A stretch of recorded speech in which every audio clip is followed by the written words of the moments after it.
It is 4 p.m. and sun is up and it's all mine. And good afternoon everyone and welcome to Juma Game Reserve. My name is Sebastian and I'll be your guide this afternoon.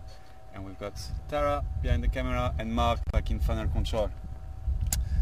And we'll be broadcasting a live game drive for you this afternoon from Juma Game Reserve, part of the Sabi Sands. And we were almost late and that was my fault. Funny story, my laptop actually changed time like you probably did in America, and some of you in France or wherever in Europe, I think you lost 1 hour yesterday. Well, guess what, my laptop also lost 1 hour, so I was working on my laptop and taking my time and thinking today is really going slowly. And then at 4:10, Tara knocks on my door and she knows, it's 10:02. I'm like, yeah, it's 10:03. No, it's 10:04. I'm like, no, Tara, it's 10:03. And then I realized, oh no, this is 10:04. My laptop is not on time. So sure, I just quickly ran out of my room and got Ganda outside the workshop, got it ready on time, and just drove here, tried to find something to start with, but unfortunately nothing except a squirrel which ran away from us. So anyway, we just made it, but that was quite funny. I was basically 1 hour behind today, and explains why I was so. Like, sure, today it's really nice. It's proper Sunday. Things are going very smoothly and slowly. I just thought you were just taking your time. I thought I was taking my time. This is getting beyond the joke now. 10:04, still in my room taking my time. No, I said it was 10:03. I was like, sure, I can still finish what I'm doing and then maybe even have a bit of a rest, shower, get ready for drive. Nah. Anyway. For those of you who were not with us this morning, we had Shivambalana and Kula later on. First Shivambalana and then Kula, so that was quite a nice drive this morning. We will try and make my way to Filament's cut line now and see where we left Kula. I really doubt she's there. But we can go and check out the surrounding areas, see if we're lucky or see if we can find some tracks and follow up on there. Otherwise, well, no plans really. We'll drive around. I'll take you on a slow bumble around Juma Game Reserve, and around 5 or 5:30, if we're not busy with anything, I'll take you to the hyena den so we can have a look at Teddy and the other hyenas there, the youngsters. I haven't seen them for quite a few days, so we'll see how it goes. But let's not waste any time. Jump on board, and enjoy the ride with me and Tara.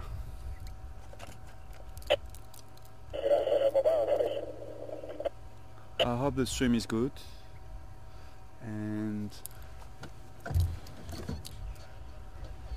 not great. Okay.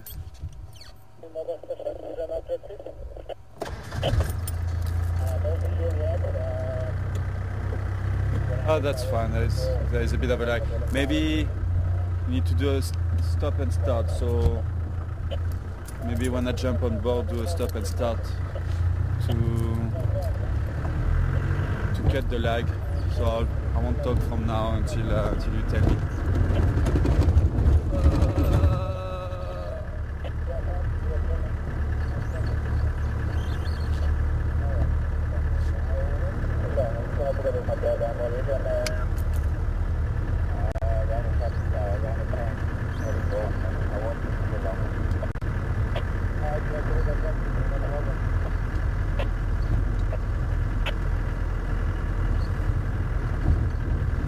Well, how big is the lag already? Because there is already like 5 minutes lag right at the beginning. I mean, imagine what it's going to be at the end of the drive. Oh. Okay, cool. Okay, cool. Okay.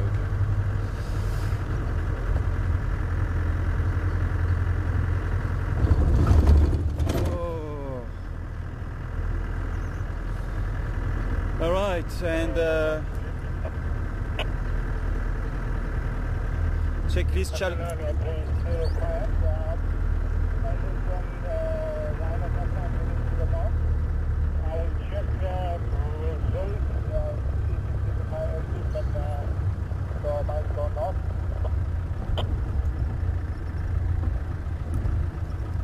And Andrew, come in.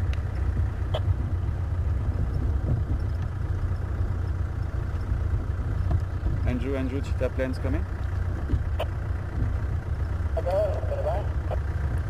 Yeah, afternoon, Andrew.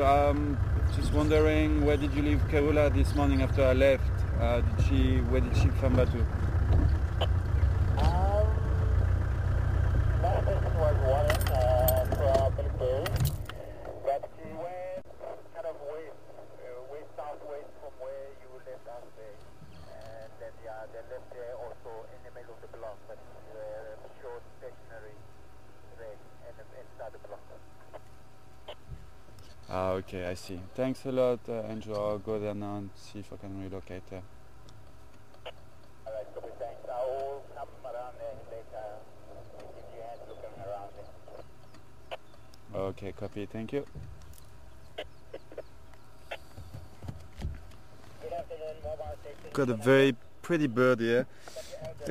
I've got it on my list already, so you don't need to email Mark with the guess of what bird it is. But it doesn't mean that I've got it on my list. It's not because I've got it on my list that I'm not going to stop for it. It's a very pretty bird, one of the prettiest birds we have around there in the reserve. Lilac crested roller, Rollier à l'ombrun in French.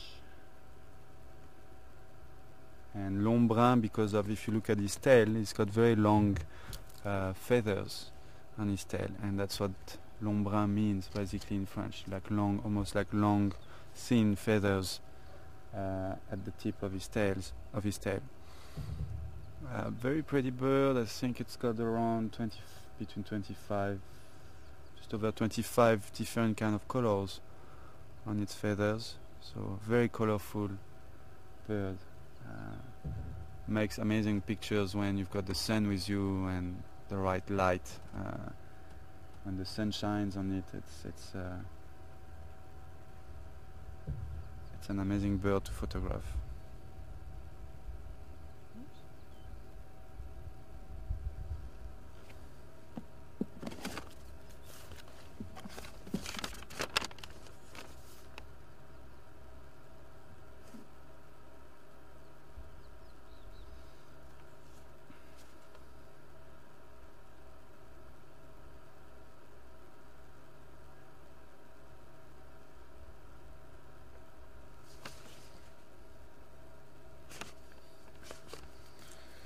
Okay.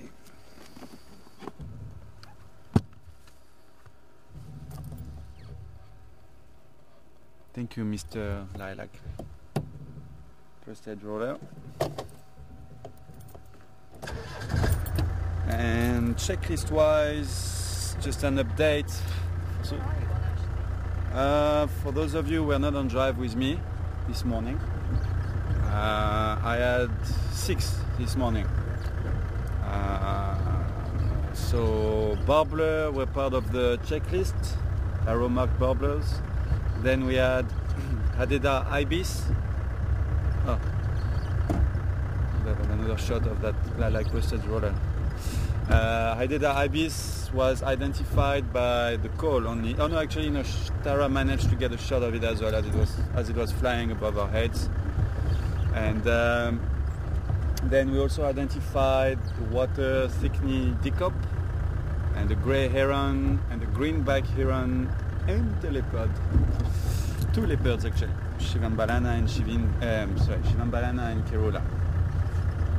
So that's +6 on the list, and let's see this afternoon what we come across and what you guys managed to identify for me. But so far so good, I would say.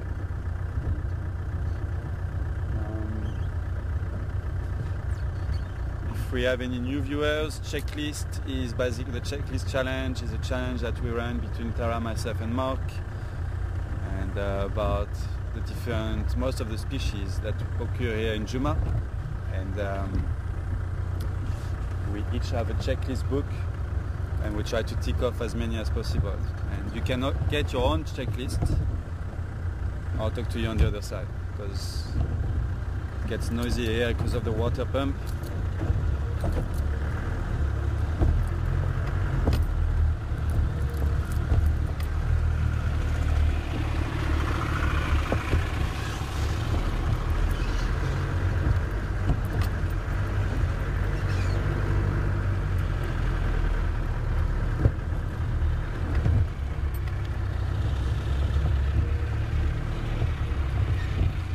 rooster.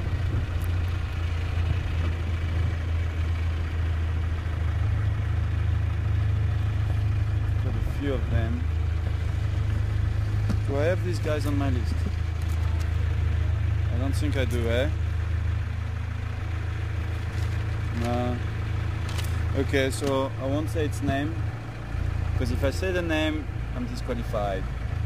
So I won't say the name, and it's up to you to identify what is that big black mammal with big horns. I'll try to position myself over there so we can have a nice view of them. I see 3 of them so far.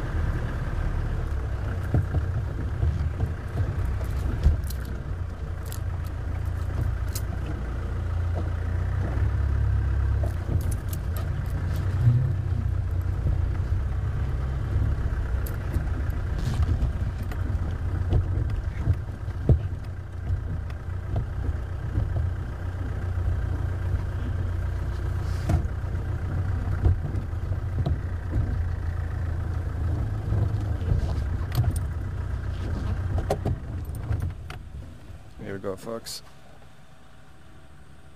What is this? It's yummy food for lions. That's what it is. Favorite, one of lions' favorite prey species. Look at that kink in his tail. Sorry? Look at the kink in his tail. Oh yeah, this one, yeah.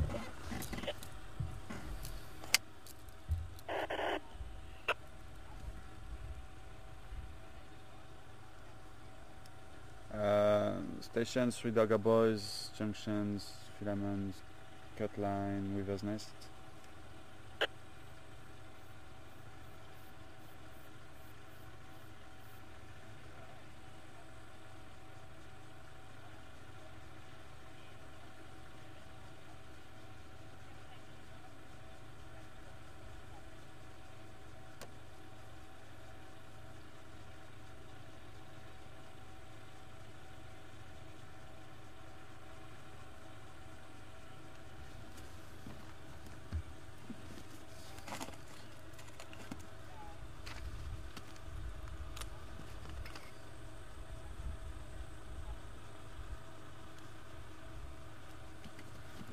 So I was saying before we saw the buffaloes. Oh, okay. Just said what it was. Instead of did.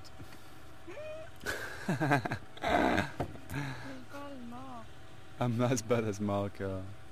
I don't think I did get any email already. Did I get any emails already, Mark?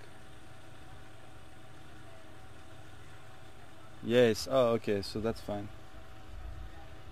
Dr. Rita and Diane, maybe by a few seconds you just saved my life. Or not my life, but my buffalo ID. Thanks, Dr. Rita and Diane. It is a buffalo, African savanna buffalo. And I was saying just before we saw them that if you would like to get a checklist, you can just send an email to questions@juma.com, and you can either get an email version of the checklist,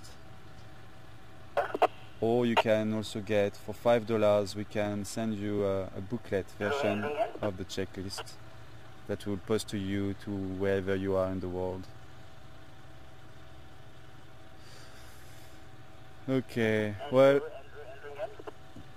buffaloes, dagger boys, that's what they do for most part of the day, they graze, and I'm gonna let them be and carry on with our drive.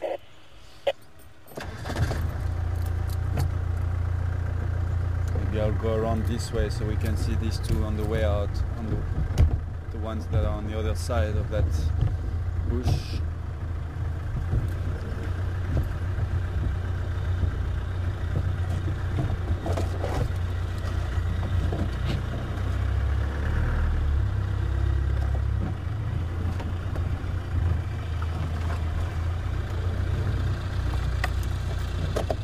last quick look at them because it's very noisy here, so it's not the best place to spend some time because of the water pump.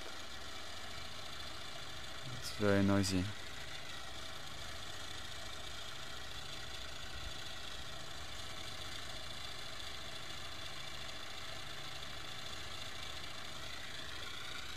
This one we're looking at's got a red-billed oxpecker on his back, feeding on the ticks that he's got on his fur, on his coat.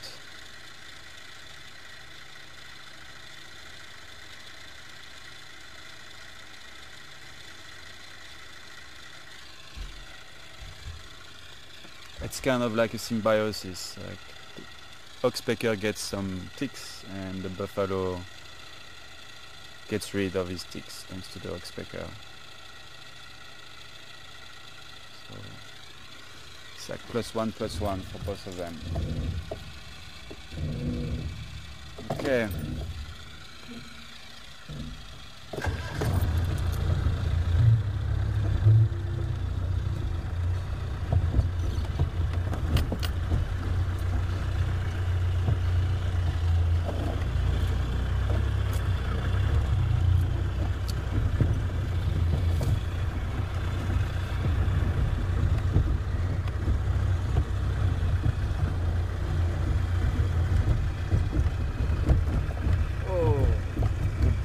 Gang in front of us as well. So let's maybe stay here and spend a bit of time with our cousins, Chakma baboons.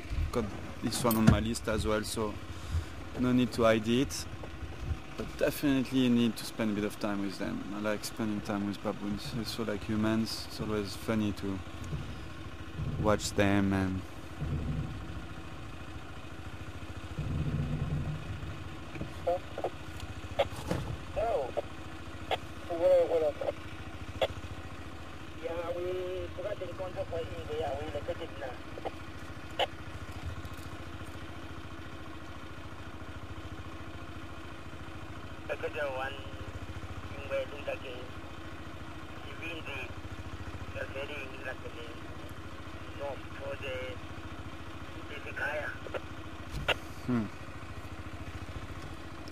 if I'm coming? Hello. Yeah, you got Shinzi were on filament scatline. Yeah, like a northwest of Chicago.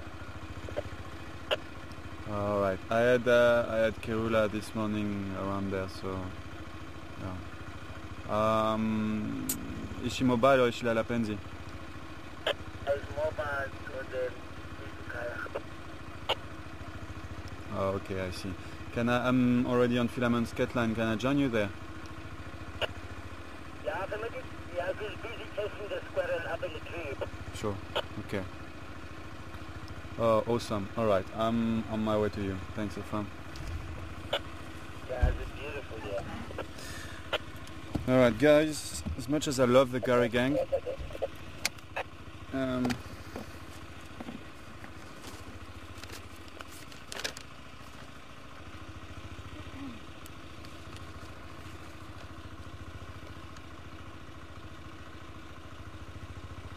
wondering if Kula didn't pick them up this morning. yeah, could be, yeah. So if Shibam's is that Okay, so side. Shibam Road would be the next one, huh? Sorry, Shibam. Shibam Road would be the next road on the right. Yeah, sure. Okay. Too familiar with that area, but yeah. Sorry, the Gary gang guys is moving down to the drainage line, so it's gonna be difficult to spend time with them anyway. But also on the radio, Ephraim, one of the guides of Juma Vuyatela Lodge, has just relocated what he thinks is Shinzi, Kula's daughter, pretty close to where we had Kula this morning. So it's either it's Kula, because he couldn't have a nice visual of her, so it could be Kula and he thinks it's Shinzi. They're pretty much same size now, so if you don't look carefully at the spots on the face, you might get confused. So It's either Kula or, like Tara was saying now, maybe Kula just went to fetch the cubs, Shinzi. I was thinking maybe that's why we found some down this morning. Yeah, yeah. She might have brought them this way last night. Yeah. So let's see now. I'm making my way towards Ephraim, and he was saying it's really nice there. She's running after squirrels, which actually sounds more like Shinzi than Kula. She's running after squirrels in the tree. But let's see. Hopefully we're gonna be able to join the sighting there, and she's mobile, so I hope we're not gonna lose visual of her. It's quite thick bush here, so not always easy to keep track of leopards when we're off-road.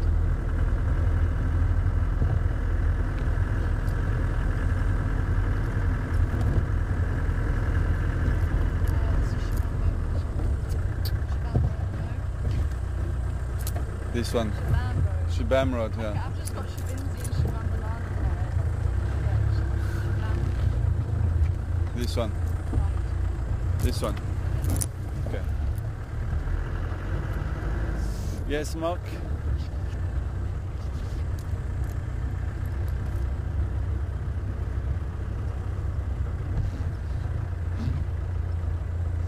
Shelly, good afternoon to you, Shelly. Welcome on board, Shelly. Shelly is asking about the buffalo horns, or what are they made of, and do they grow back when they get broken? They are made of keratin, Shelly.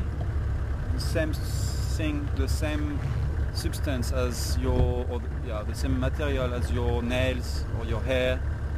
Same as every antelope horns, except deers in Europe or in America. Those are not made of horns. But in Africa, all our antelopes and buffaloes and rhinos, the rhino horn is also made of keratin. Funny enough, lots of people think it's ivory, but it's actually not ivory at all. It's made of keratin. Rhino horn is made of exactly the same stuff as your hair and your nails, and the same. So for buffaloes, and no, it doesn't grow back if it gets broken. Shelly, if you break a buffalo horn, and we have a few buffaloes around here with broken horn, and it doesn't grow back. It will heal. It's probably going to be, depending on how it's broken, it's going to be very sore for the buffalo for a while, for some time, but hopefully it will heal, and then it will just stay like that. It won't grow back.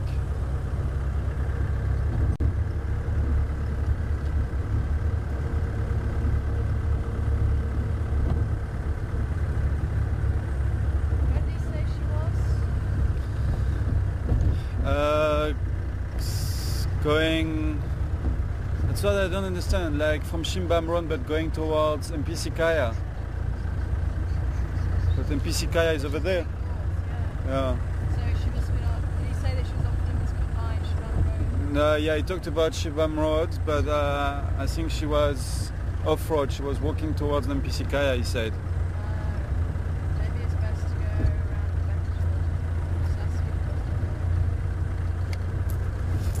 back. Ephraim coming? Yeah, Ephraim, I'm on Shibam Road now, but I'm thinking, would it be better for me to go on Rebecca's Road to catch up with you? Where are you now? Yeah, just go get to Pisikaya. So shall I take Rebecca's Road and go towards the Pisikaya? Yeah, it's fine. Yeah, I can take Rebecca, it's fine. Okay, I'm gonna do that. Thank you. Yeah, Rebecca. Yeah, because she's starting today in Pisikaya now. Okay. Okay, copy. Thank you.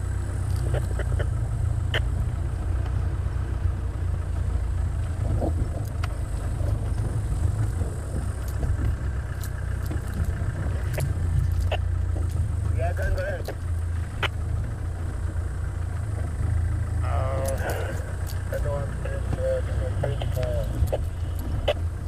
apparently Shinzi's made her way towards the hyena den, which is quite interesting. She's almost there now, so that's why I think it would be easier for us to go around via Repicas Road, make our way towards the hyena den. One of these afternoons where I should have actually started with the hyena den, then we would have had quite a nice surprise there if we would be at the hyena den now. Even though we wouldn't have stayed there probably if the hyena den is not active. We usually just move on, so maybe we would have actually missed Shinzi, but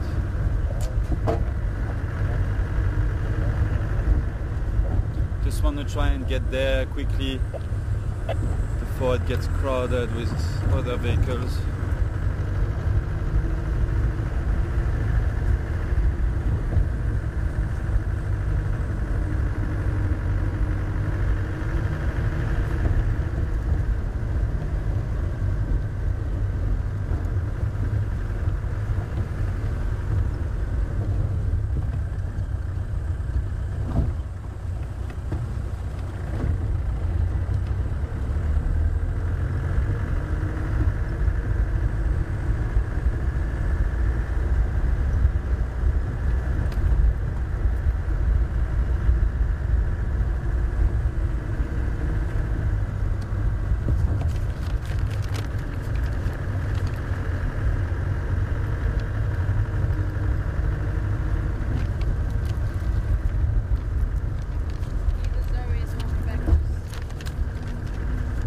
Yeah, which one would be?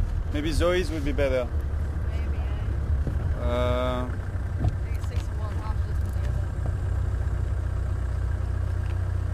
the other. Well, actually, Rebecca's is closer for me, but Zoe's would be closer to the den. Yeah, so I think it's 6 of one, half dozen. Yeah, I'd rather take Zoe's.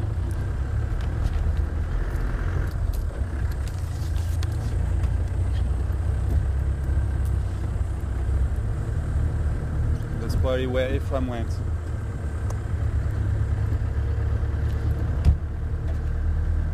So she's going that way, we're gonna go that way, and we should meet that way.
Get Lyme disease here.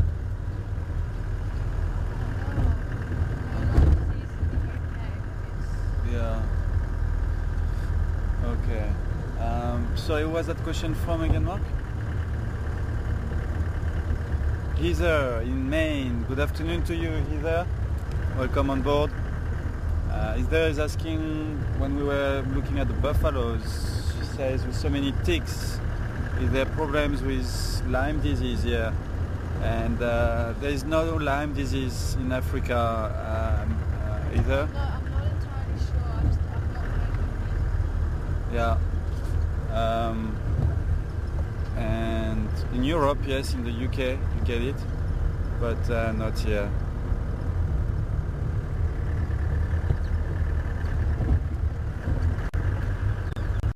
Because Mark was also saying there's no Lyme disease in Africa. No.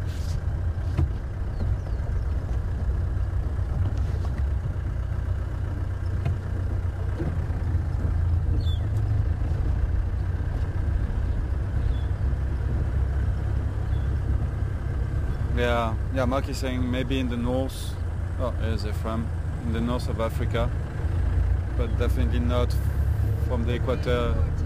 It's Texan, okay, so it was Ephraim.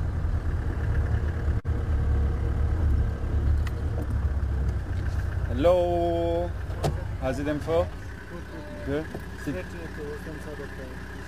Okay, is it nice? Is it Shinzi? Okay, cool. Okay, see you later.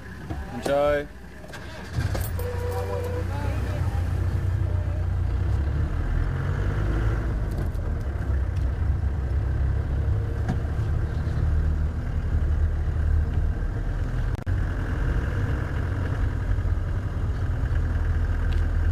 You're breaking up quite badly, Mark, sorry.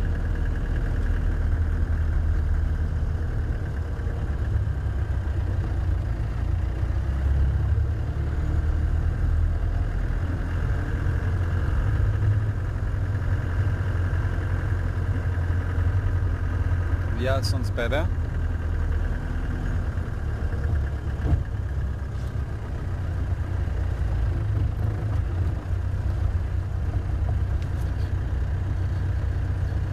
In Africa. In South Africa. Okay. Well, Mark did a bit of research either, and he says that there are a few humans that caught the Lyme disease in South Africa, but no animals.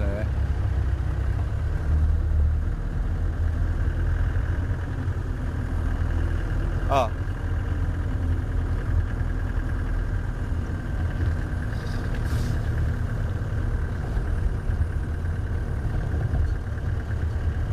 Oh, okay. So apparently it's not even, they didn't even catch it here. They brought it here. They must have caught it somewhere outside of Africa, or at least outside of South Africa for sure, and they were just diagnosed with it here in South Africa, but they didn't catch it here either. So I hope that answers your question. There is no risk of Lyme disease in South Africa.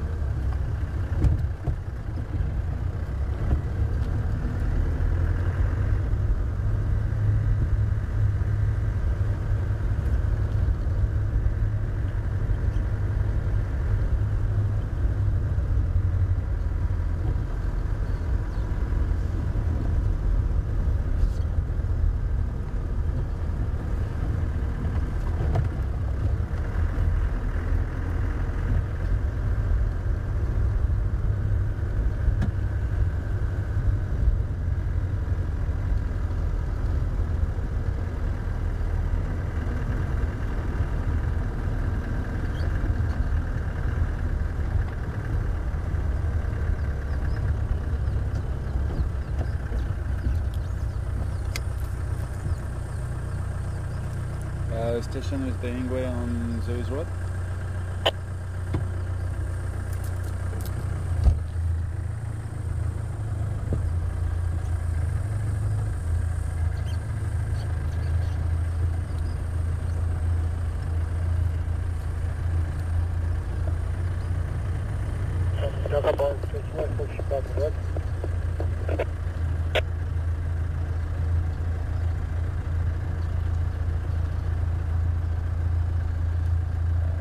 Ephraim coming?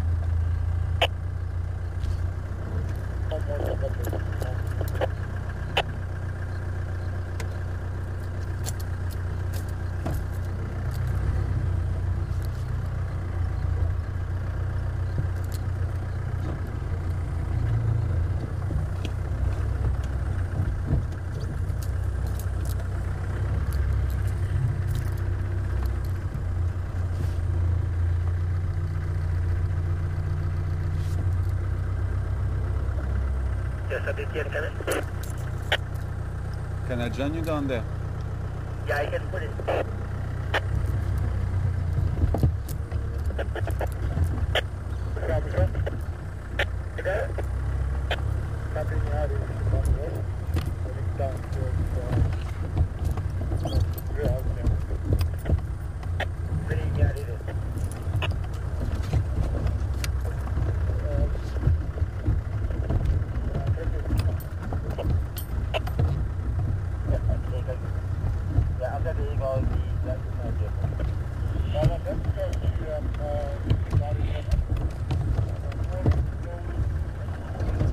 Yes, so that I'm gonna go like that.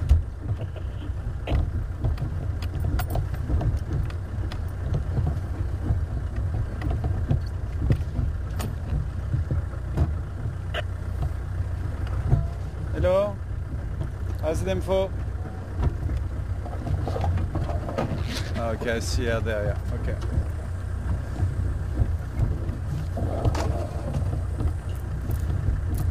Maybe I should come this way.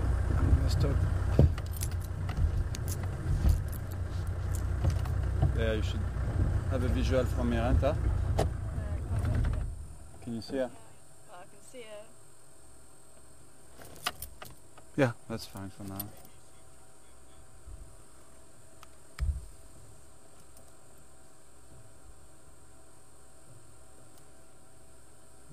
Blocking their view though.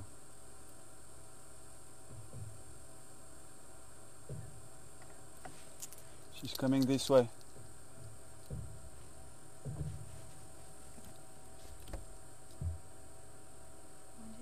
Sorry.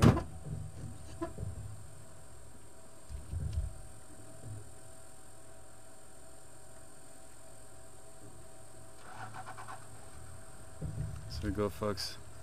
This is Shinzi. So we had not the whole family, because the whole family is quite important or huge, but we had at least 3 of them today: Kula, Shinzi and Shivambalana.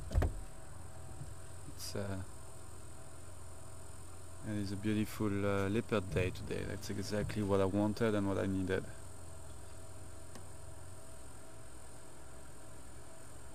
Okay, I'm gonna have to maybe move slightly. Did she lie down there? Yeah. Do you have a visual from where you are? No, just a tail. Okay, I'm gonna reverse a bit. You can squeeze your nose across that. In here? Yeah, just squeeze it. Okay.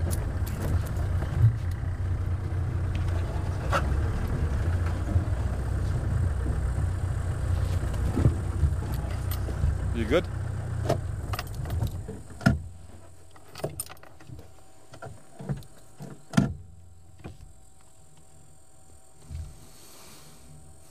And you can see how hot she is, hot and bothered. She's looking for cool places like that riverine or small drainage line.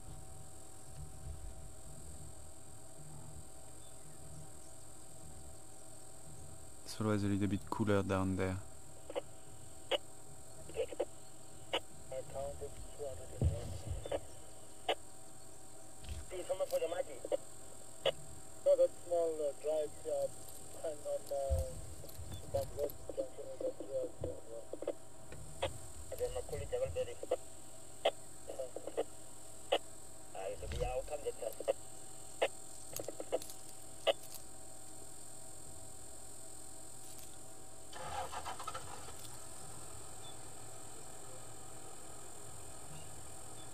She's hot.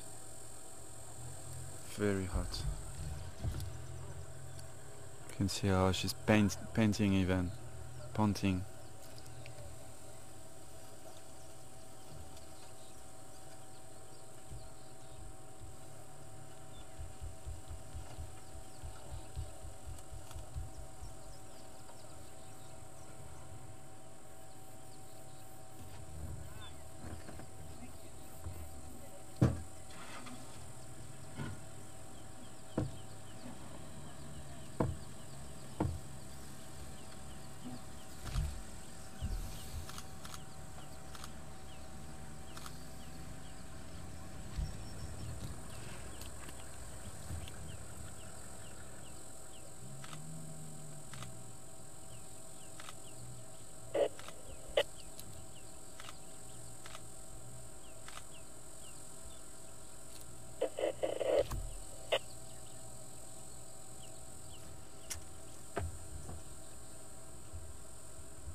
Yeah. If we move in there, they might be able to pop behind us and if we're able to move in.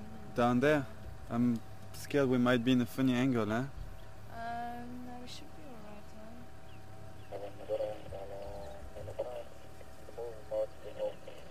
Just want to see what he's doing now.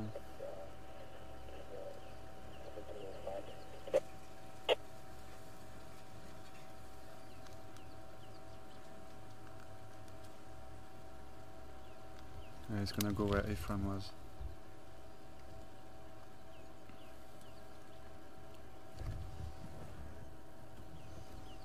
I think we're fine here. We've got quite a nice view, huh?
Slowly heading towards Treehouse Dam, junction.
This is Aubrey, right?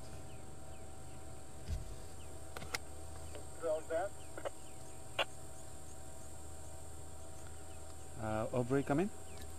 I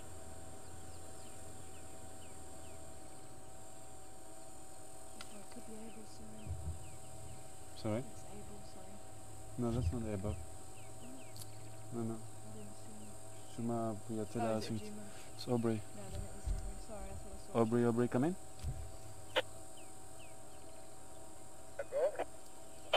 Yeah, Aubrey, tell me, was the NPC Kaya active when you went there?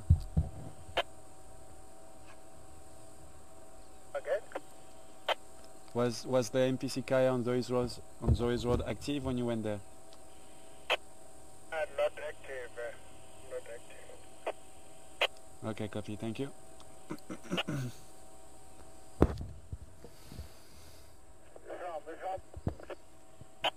Okay.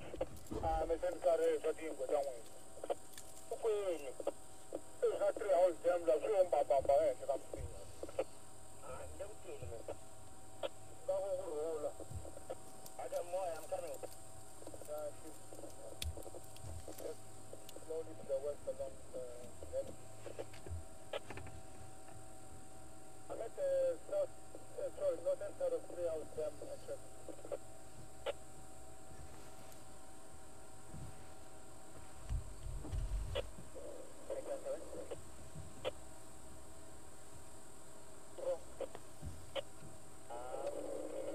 How many we got? Myself, just Kula. Someone's got Kula now. Sounds like. Coming that way. I left that my daughter. He moved slightly to the north away from the clearing, but finding it in other parts of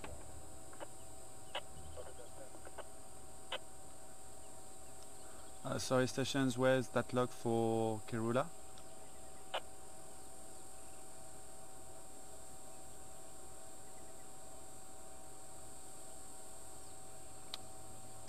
Station with Kirula coming?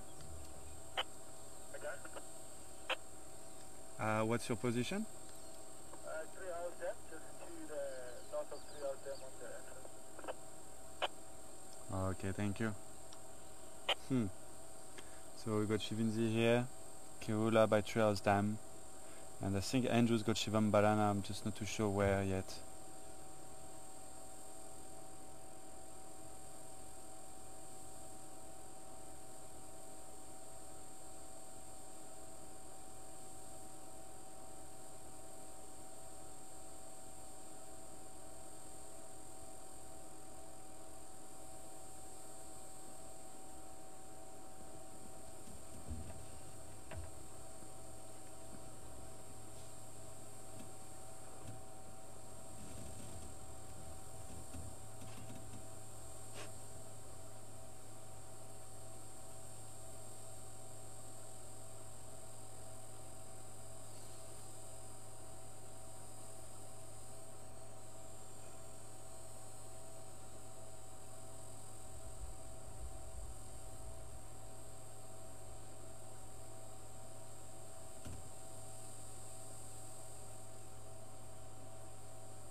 I don't know, maybe we should go and check Kula.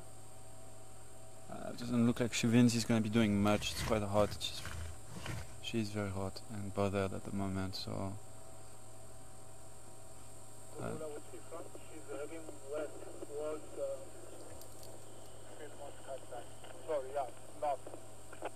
north. But Kula maybe is making her way here though.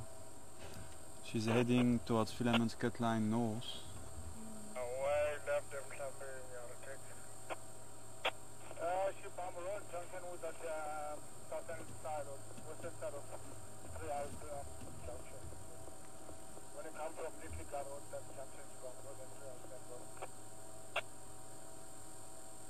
Okay. Where's Shivam Balana? I don't know. I think Andrew's got him. I need to ask. Andrew, come in.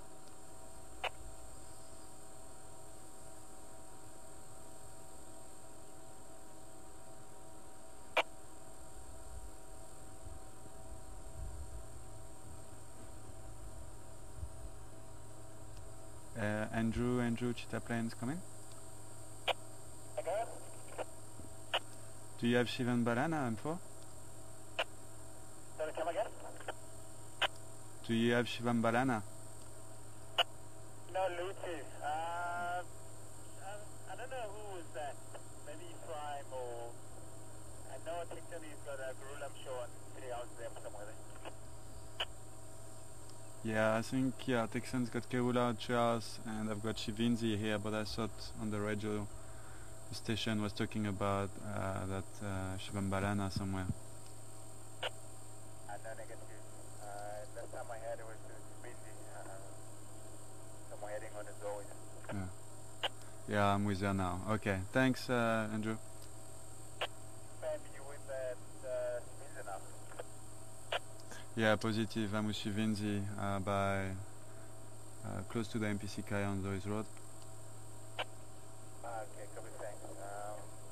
I'll give you a shout soon. Thanks, man.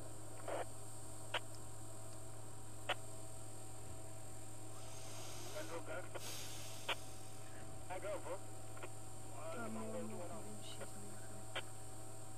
Sorry?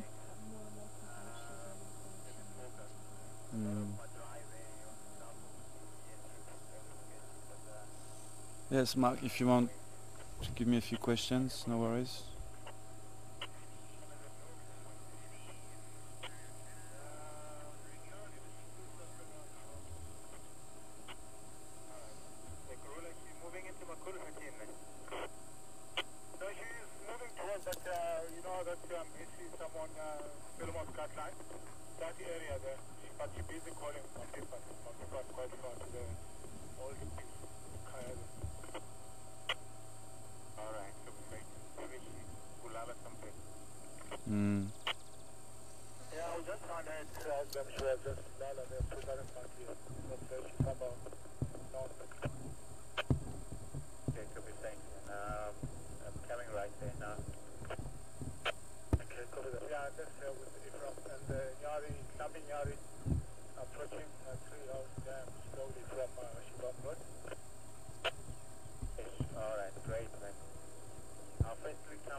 So apparently from what I hear on the radio, it sounds like Kula is making her way back towards Philemon's cut line where we had her this morning, which is quite close from here. Not too close, but quite close. And it sounds like she's calling for the cubs.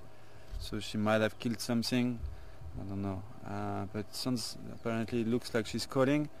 The problem is, I don't know where Shivambalana is, but Shinzi here is quite far from Philemon's cut line. Not too far, but quite far, and too far to hear Kula's calling. So, but let's see, Kula might walk a bit more towards the north, and if she comes closer and calls, Shinzi will hear her, and then it will be interesting to just follow Shinzi back to Kula instead of going to Kula now. We might, if we go to Kula now, it sounds also like she's walking into a quite thick bush, so I don't want to take the risk to maybe leave Shinzi, lose Shinzi, and get there and not have Kula. Maybe, I don't know, let's spend a bit of time here, see if Shinzi picks up any sound from Kula and see if she starts making her way towards Kula. And question-wise, we had a question regarding the cubs, the cubs' father, and I think it was a question from Patty, Mark?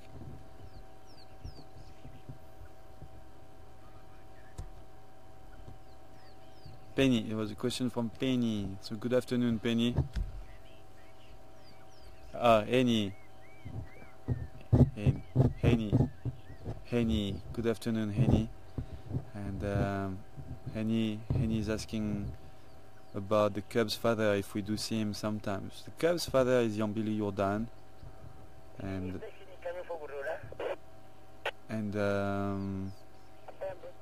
I haven't seen him personally for a while now. The last time I saw him, it was actually a very nice sighting. He was with Induna on a kill, so Induna is also his previous litter, or Kula's previous litter. So and Billy Jordan was also the father of Mishu and Induna, and we had both of them reunited on top of a tree on a keel, and that's the last time I saw Yambili Jordan, and that was a month ago, maybe a month and a half ago. That was on our previous cycle, 6 weeks, on our previous 6-week cycle, a couple of weeks before going on leave, I think. So yeah, maybe a month ago. There was a male leopard drinking at the dam last night, a big male leopard. It could have been Yambili Jordan, could also have been Vula. Looks like Vula is trying to push his territory towards here. So maybe last night it was Yambili Jordan at the dam. Otherwise, no, I haven't seen him really. Henny. His territory is not really here on our property, so the other drives, the other lodgers, the other guides tend to see him quite often because they can traverse into his territory, and unfortunately we can't. But he does sometimes come across here, and like he did months ago, and he also does sometimes at night. But he's a very shy leopard, and very difficult to find him and spend time with him. Yambili Jordan, that's Shinzi and Shivambalana's father.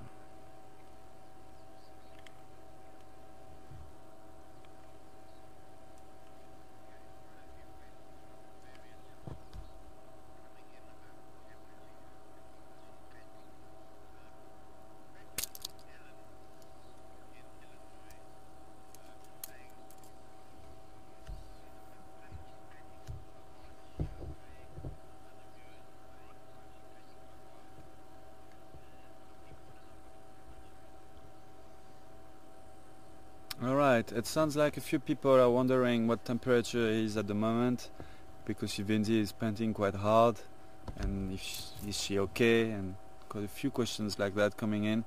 Temperature wise, well, let's see what Tara's things say, and then we can add 5 degrees. It says 23 or 4, so yeah, I would say it's probably around 28. It's hotter than that. No. It's not more than 30, yeah? Yeah? No, not now.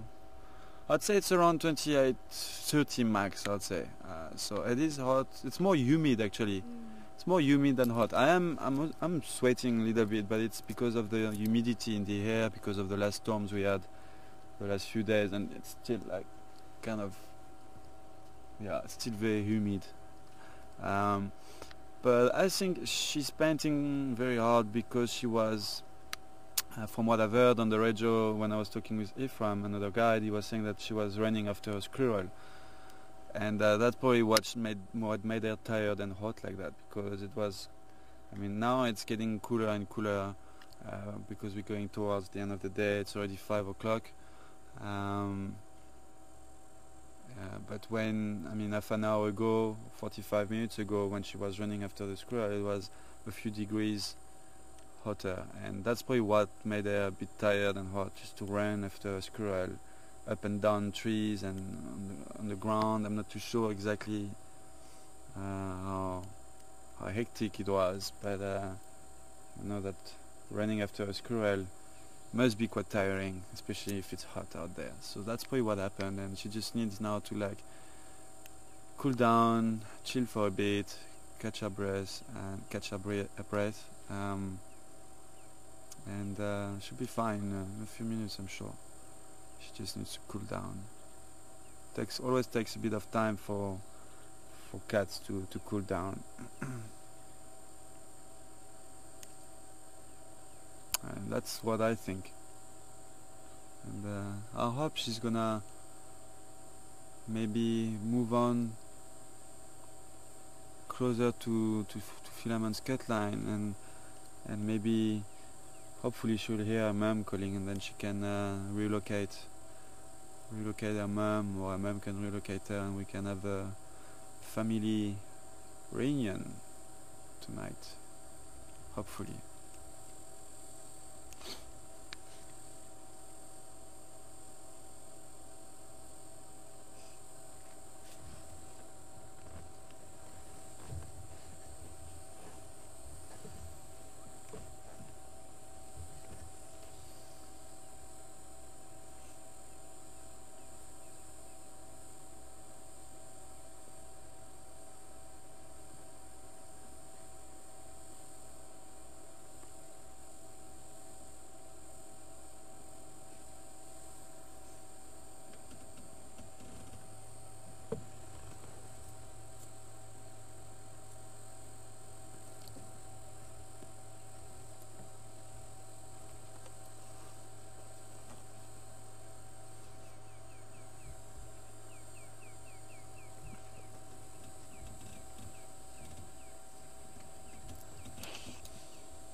see she's slowly starting to get better now. Still breathing quite fast, but I don't think she's panting as hard as she was. And Becky was asking if they retain heat like dogs. I think so. I think like dogs, the only way they can sweat is through their tongue, right? For leopards. Sorry? The way Becky is asking if they retain heat like dogs. Yeah, they can't sweat. They can't sweat. Yeah. The only way they sweat is via the tongue. So that's why you find them, you see them It's the back of the throat or licking their the fur. Yeah, like Mark says, also licking their fur. So yeah, Becky. That's why you'll find sometimes lions or leopards mouths open and panting hard. It's the only way they can cool down their body or system. I'm now approaching the weaver's nest from Philippines.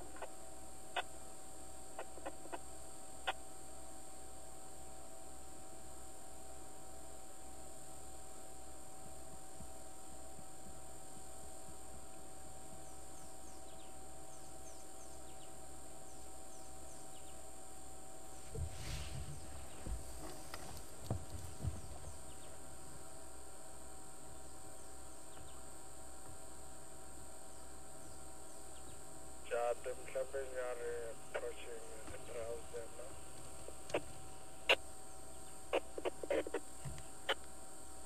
now. How big is that chamber of Nyari, please? Them. Yeah, how big? How many of them?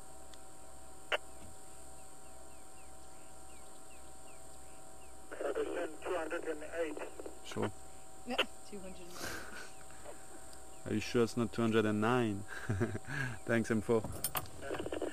Yeah, it's 208 and a half. Okay, copy. I'll come and check them out now and make sure it's not 209.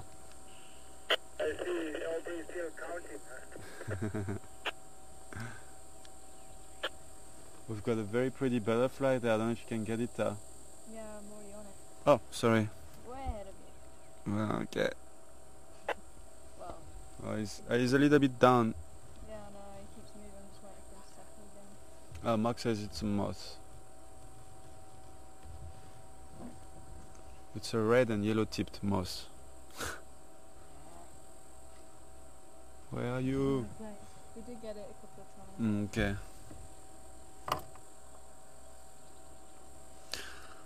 Alright folks, I think maybe what we can do is leave Shinzi for now.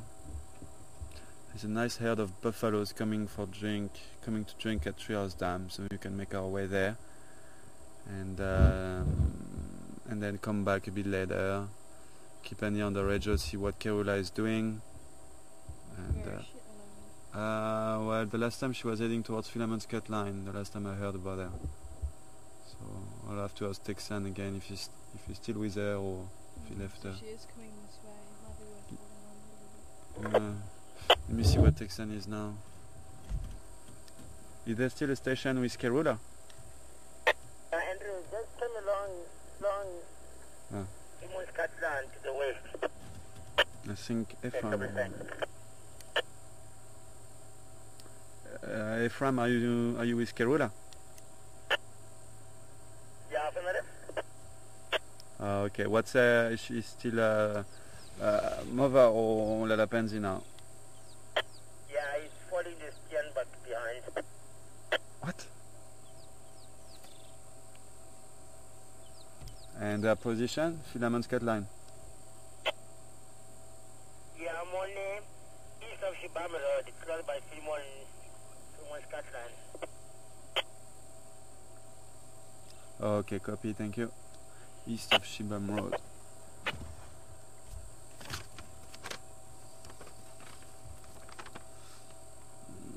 East of Shibam Road. Okay. So Kula is there, and we are here. maybe I could show that to the camera so that people can understand where we are. And it's not the greatest map, but it will, while Shinzi is cooling down, just to give you an idea of what's the situation at the moment and why we kind of we are hesitating to leave Shinzi.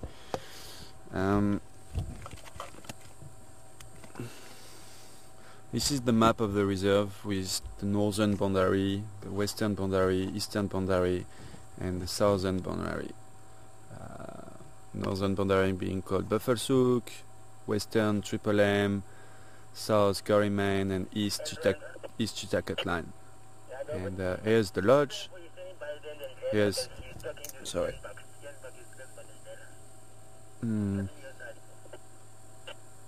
Sounds like Kula is talking a Steenbok. I think that's what he was trying to tell me earlier on.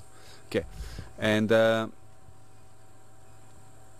here is pretty much where we are. This is here's Zoe's Road, and I think we are somewhere. We're somewhere here, aren't we? A little bit further because we've got the junction just by us. Oh yeah, a little bit up, yeah, more up. Maybe we're here. Yeah. So on that little drainage line actually. Yeah, in that drainage line. Here we go. Drainage line is even on the map. So we're somewhere here. And Kula is with Ephraim east of Shimbam Road, and this is Shimbam Road. So east of Shimbam Road, she's probably close to Philemon's Cut Line, you were saying. She's heading towards Philemon's Cut Line. So she's somewhere here, and we're somewhere here. So you see the distance here. It's not far, it's less than a kilometer away between where Shinzi is at the moment and where Kula is. So that's why I'm hesitating to leave and go either all the way around like that to see Kula or like this, because I don't know what Kula is going to be doing, and I don't know. But it sounds like she's talking in a Steenbok, so it might be worth to go, and if there is a couple of stations with there, then via the radio, we can always make sure of where they are and relocate or join them. And then if she keeps calling for Shinzi, then maybe Shinzi will hear her and then starts walking towards her. So, just wanted to let you know where we are and what's going on. And because it's not easy when you don't know the map, when you don't know the area very well. I still struggle with like east of Shibam Road, or I need a map to like kind of understand. I don't have the map in my head yet. So I'm sure you also do struggle, so I just wanted to show you. Easier to see it on the map. Sorry? Did they say she's caught? No, I think she's stalking Steenbok. Yeah, I think, yeah. If I'm confirmed she's stalking that Steenbok, or did she booyah it? Yeah, the Steenbok is running now. Huh? Oh, sorry, come again? Yeah, I think she's missed it. Oh, Is running away. she's missed it. Okay, copy. She's missed it.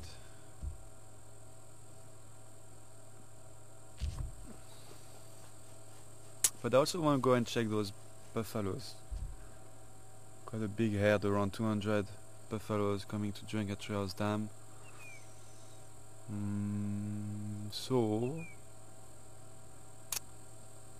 let's do that. Let's go Trials Dam and come back a bit later. I'm sure we need to be less hot.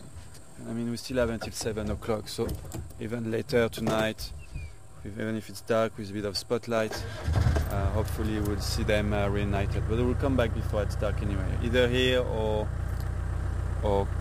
we will join Kula.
this way? Either way, might as well look around. Okay. It's like 6 of 1 half, isn't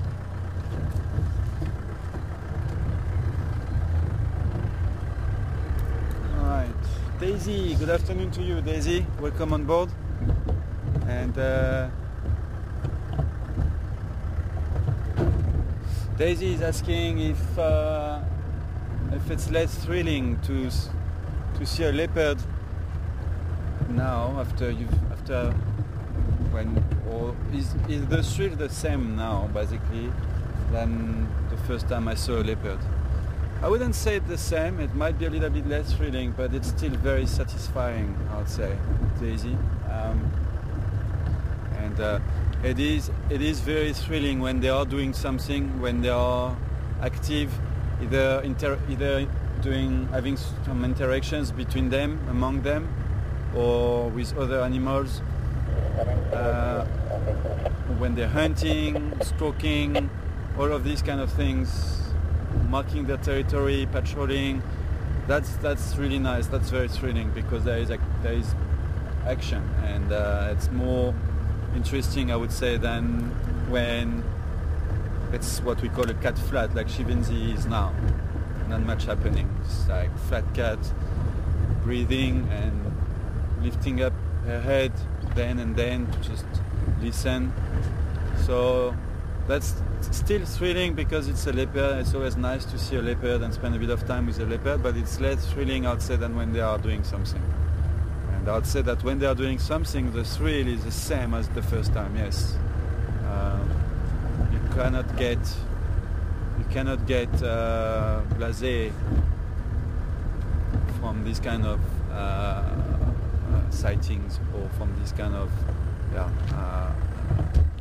animals. If you are, then you just need to change maybe your job and do something else because they don't deserve people who get blasé, and that's not fair, I would say. That's not fair.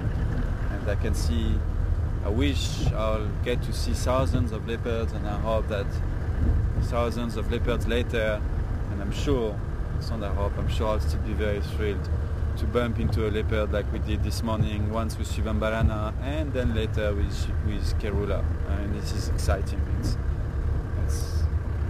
That's why it's so difficult, because of the checklist, to not go, oh, leopard! This morning I did manage to go, oh, we've got something nice there. We've got something nice on the termite mound. Please ID it for me quickly before I say its name. And I think I did say its name, and luckily an email already arrived. A few emails were already in the email box saying leopard, so saved by the gong.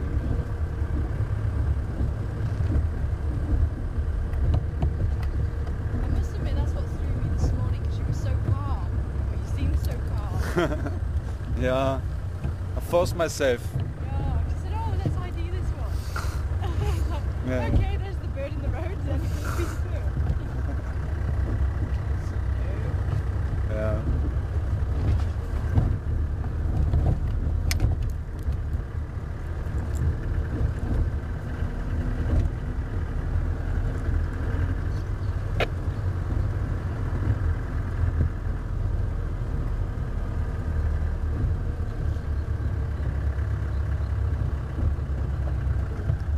Stations I've left Shinzi, close to Zoe's Road.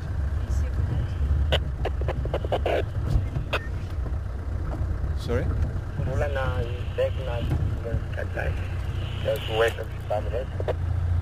Got a hyena there, guys. Thanks, Star. Well spotted.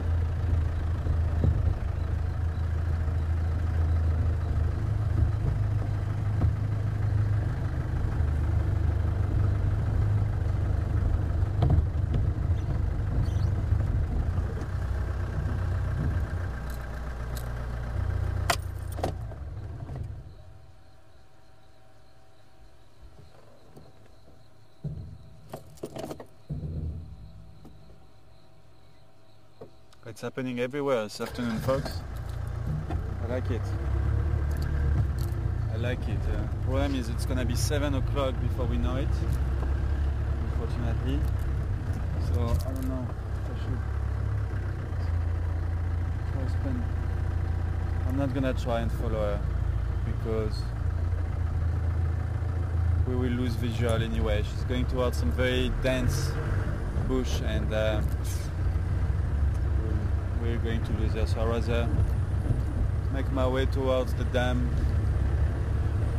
Hopefully they're still drinking, these buffaloes. Mark, can you come back again with that last one?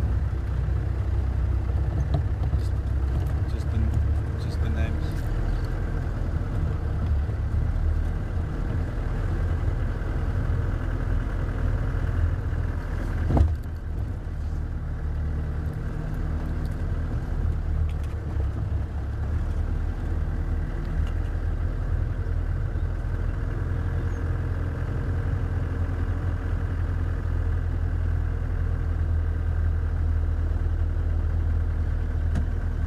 And a big hello to Eva and Owen who live in Georgia. Welcome on board, Eva and Owen. I got a message from your grandmother saying that you were on board with me this afternoon. So I just want to say hi and welcome. At the back of Kanda with me. Hope you're enjoying the drive. Hope you enjoyed Shinzi. And I'm gonna show you 200 buffaloes drinking now in a few minutes, so stay tuned, and then hopefully after that I'll get you back to some more leopards. Well, actually it looks like we might have a leopard before we get to the buffaloes. There are too many leopards around here. It's tiring really. You can't go anywhere without bumping into a leopard. I don't like it.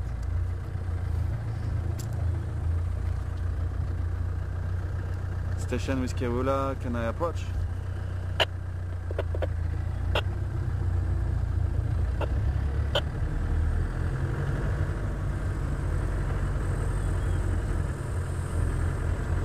I'm joking, of course. That would be quite contradictory with what I was just saying earlier on with being blasé about the leopard.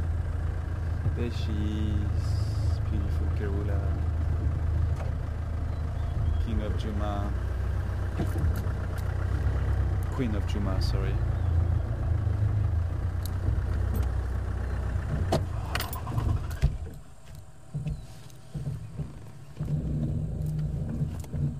Looks like she's still stalking something.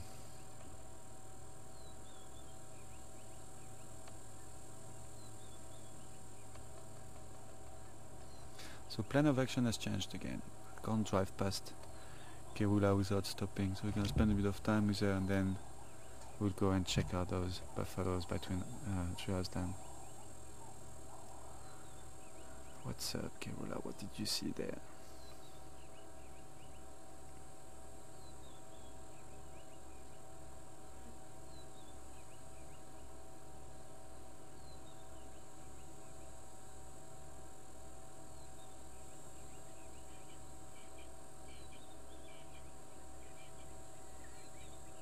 How can you be blasé of that? See what I mean? I can't remember who was asking me that question earlier on. I think it was Penny. Can't remember. But this is, for me, this is like the most. This is why I do what I do. This is for moments like that. And being able to share it with you live as I'm talking. I mean, come on, we've got the leopards talking in the middle of Africa, and we're able to share it with you sitting in your lounge or in your office. Probably in your lounge, it's Sunday, in America or in Europe. And so this is just fantastic, guys. It's just fantastic. Let's try to see if we can have a visual of her over there.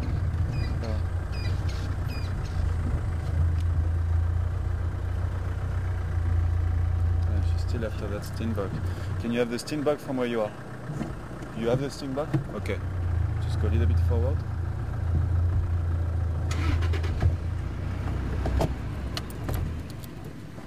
So that's what she's after. Hello.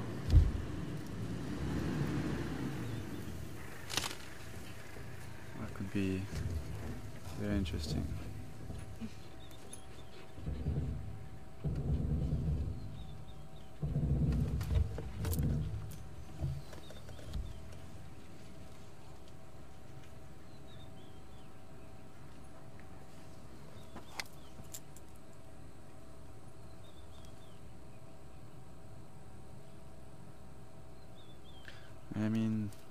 we're dealing with Kula now, and she's a very successful hunter, so the chances that she gets that steenbok are pretty high.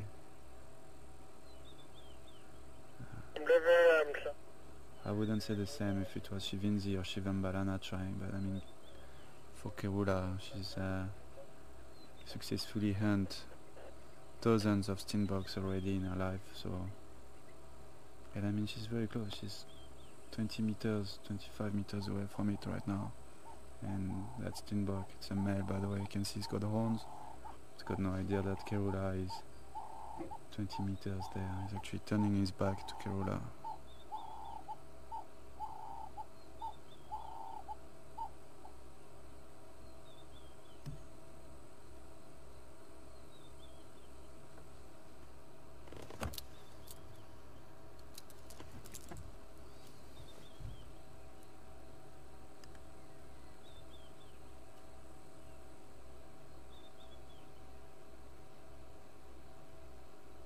Andrew, come in.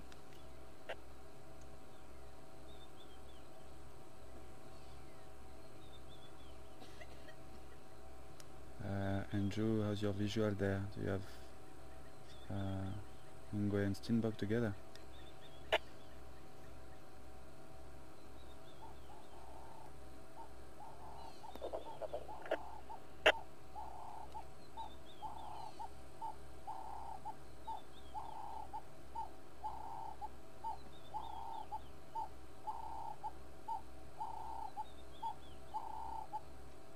See, we could go on the other side, but I'm scared that while we do that, she goes for it and then we miss it.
Actually, she's there. Can you see her? Yeah. I thought she was on the. Yeah, I thought she was on the other side of the termite mound, but she's actually. So I was gonna show it to you now. She's there. Here we go. You can see some spots there. She's still lying down. Sure, she's very close. I thought she was. I didn't know she was there. I thought she was on the other side. Be careful your tail, Kula.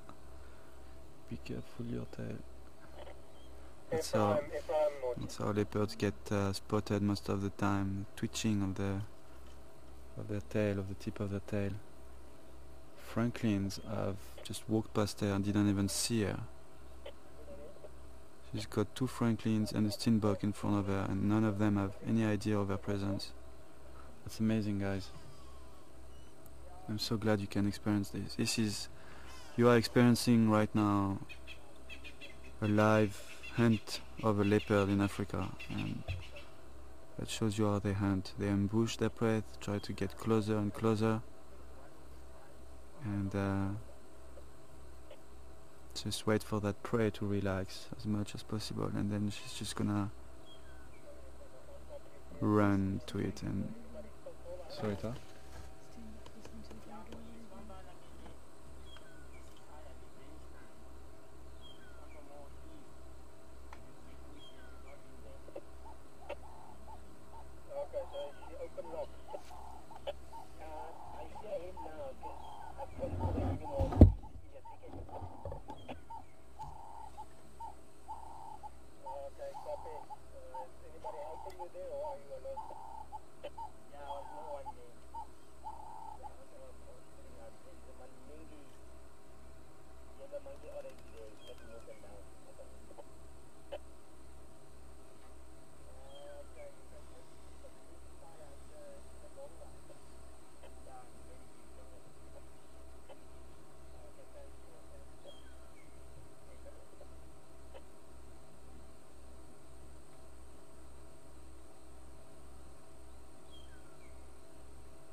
She missed it, unfortunately. She missed it. She was close though, she was very close. It was very close. Wow.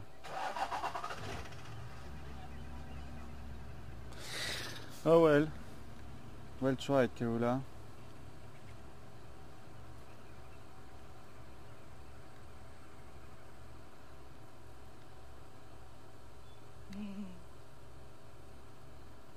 Irritation.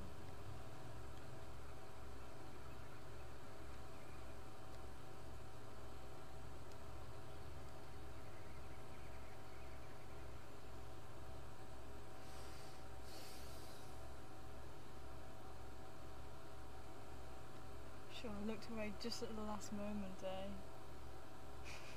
Well, I got a few pictures of her running, but they're not great because they're quite blurry. But she did go for it as I was taking my camera. I was just trying to set the right settings on my camera to get there when she was going to go for it. I thought it would be not right away. So as I was setting my camera, she just started going for it. I'm not ready, Kula, I'm not ready. Anyway, I might post a few of these pics on my public profile so you can have a look at her when she went for it. Okay, let's try and get a little bit closer to her. Sure. No, That was nice. I just looked away just the last second and then she was just on top of the screen. I was like, oh. That was really nice. She was that close to get it. I think she should have been patient a little bit longer. I think it was those Franklins that started it. Because it's almost as if Franklin started calling, that's what she went. Yeah.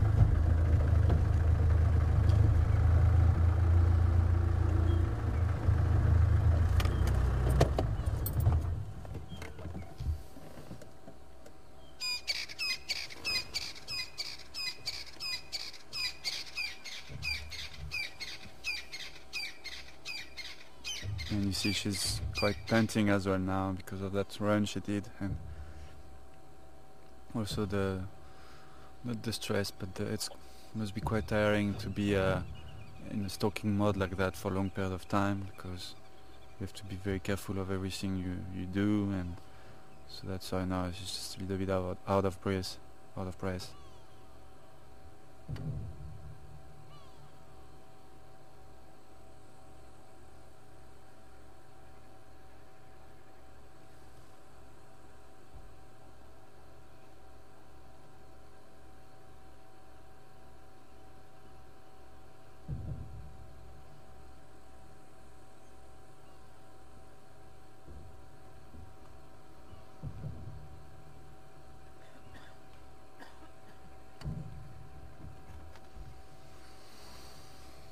Sure, that was very nice.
quite keen to spend some time with her now, see if they might be, if she might get reunited with their cubs tonight. It would be nice to get that on camera for you.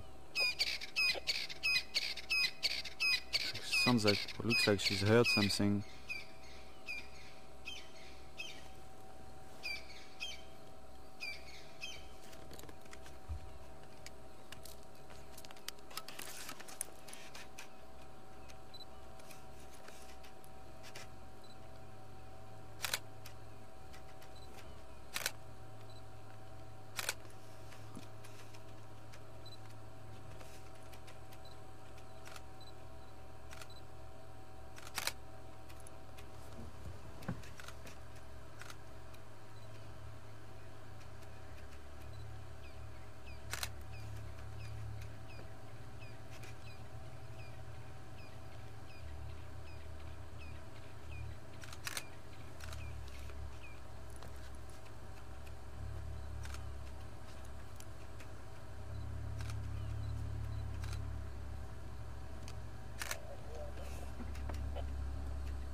Okay, let's reposition the vehicle top. I don't know, she's seen something, she's after something. Maybe there is another... do you need some help? It's fine. Maybe she's seen another steenbok or... she's after something.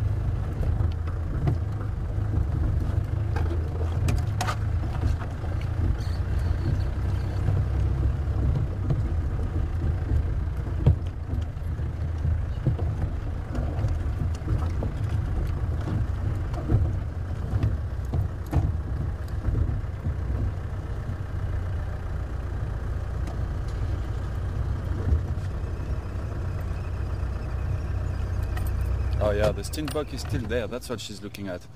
That steenbok didn't run away far. He's behind that bush where she's heading to. I still want, let me try reposition the vehicle a bit better so we can see the steenbok in the shot.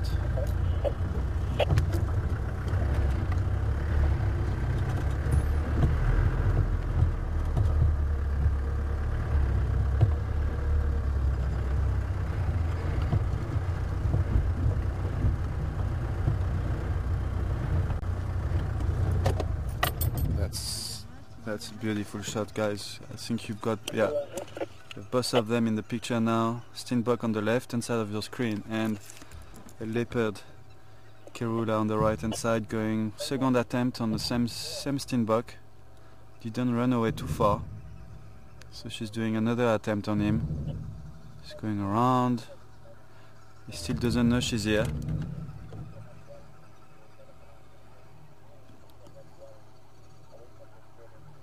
And she's trying to get closer and closer. Careful, Kula is listening.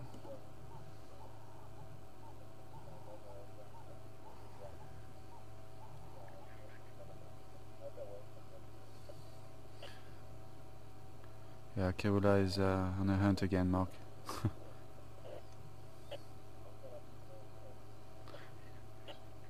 She's not giving up that easily, this one. And here we go on the right hand side.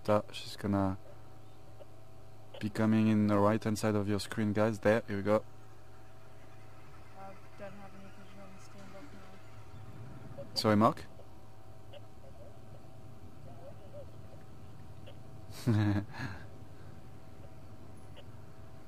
Okay. While she's still stalking like this, I want to reposition the vehicle a bit better.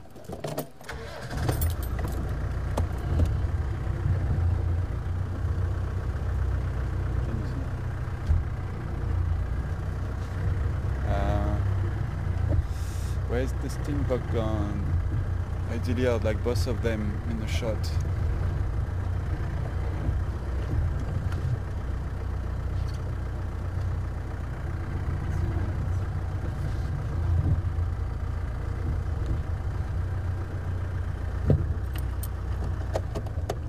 stop here for now. I don't want to go too close because I don't want to give a fright to that steenbok. Okay, she's going for it.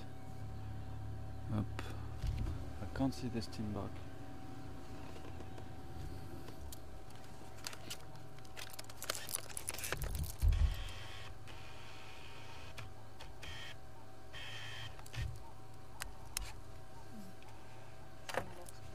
The steenbok gone, yeah.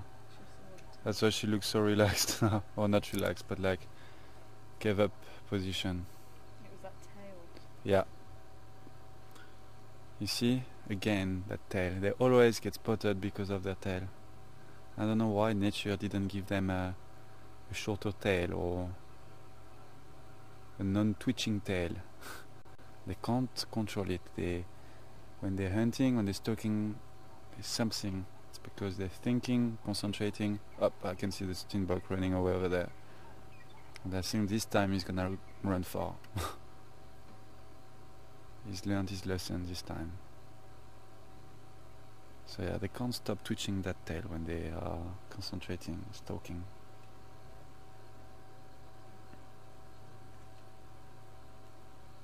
Well, let's spend more time with her. I mean, we never know. There might be another herbivore walking past, and she might also try and go for it. She might also get reunited with the cubs. So I'm kind of quite keen. But Jennifer in Toronto, good afternoon to you, Jennifer. Jennifer was asking if the cubs can get lost or if they have a pretty good idea of their territory by now.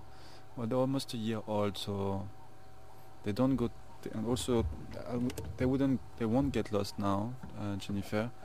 But I wouldn't say that they know their whole territory. They don't really have a territory anyway. They are inside Kula's territory, but when they will become independent, they'll have to slowly get out of that territory and find their own territory, like Mishu and Induna did, or are doing. I think they're still looking for a territory. But at the moment, they're more like Kula would leave them in a place when she goes hunting. She'll come back a few days later, a couple of days, 3 days sometimes, when she's killed something. And when they are by themselves like that, then they are exploring the surroundings. And as they grow older, they tend to explore bigger area. A few months ago, they would really stay like a few square meters away around where Kula left them. Well, now they might go a few kilometers away from where she's left them, a couple of kilometers away, just exploring the surroundings. And they won't get lost. They have a pretty good idea of where they are, and pretty good idea also not always of where the other one is. Like sometimes Shinzi might not know really where Shivambalana is, and vice versa. But yeah, I mean, as they're growing older, they're just exploring bigger and bigger areas, getting more and more confident. And soon, in 6 months, 8 months time from now, they'll be, or even before, or a little bit later. It depends. There's no like can't really give a date of when they're gonna be independent. But I'd say, in average, around 6 months or 8 months from now, they will be independent and start finding their own territory, and Kula will kind of push them out of hers. She will tolerate them on her territory, but she will, like she tolerated Mishu and Induna for a while, but then they better not bump into each other. There might be a bit of teeth and claws. Once they are independent, they really need to live and find a home for themselves, really.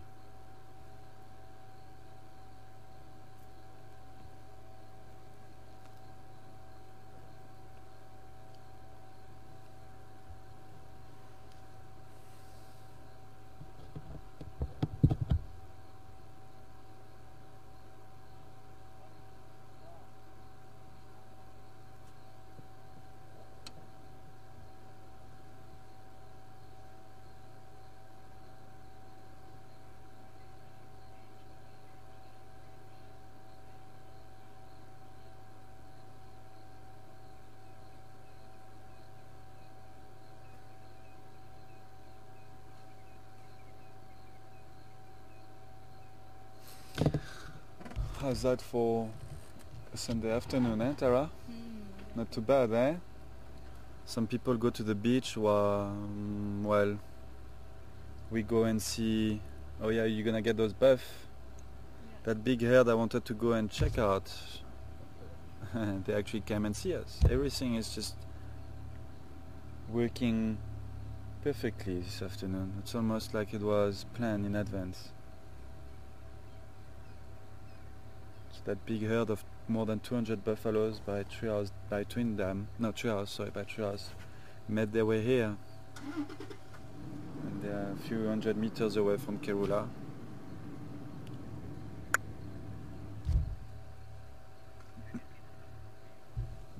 No. No.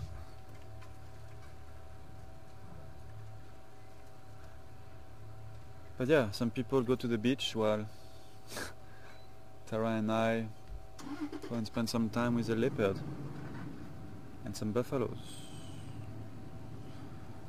Not too bad, eh? Can't complain.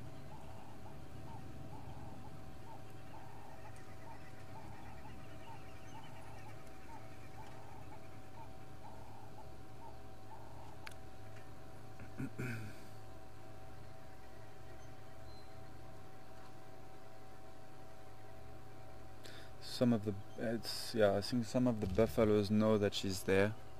With these guys on the right hand side there, they like kind of, yeah, these ones there, maybe not, but they were kind of looking in her direction and smelling. I think they might have got their smell, but I might be wrong. They're getting closer and closer to her though.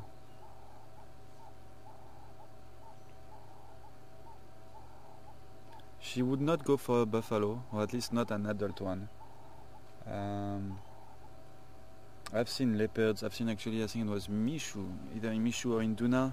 Last year I've seen him on a buffalo kill, but that was a baby buffalo, a young one. An adult buffalo, there is no way. Even sub-adult, there is no way a leopard can take an adult or sub-adult buffalo down. It's way too big. But a baby, a calf, yes, she can. If she ambushes it correctly, and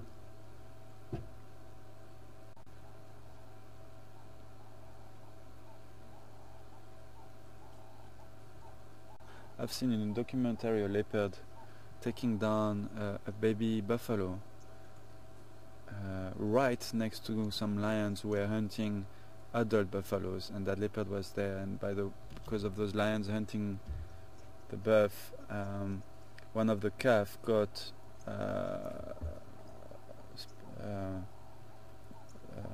left on the side of the herd, and that leopard was there and was ambushing it, and she just like, he or she, I can't remember, I think it was a female leopard, she went for it and killed that baby buffalo right next to the lions, who had no idea what happened because she did it in such silence. She went straight for the throat.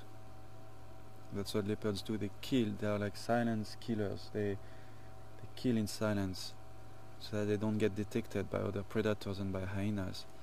So most of the time they'll go for the throat and stop the animal from crying or shouting.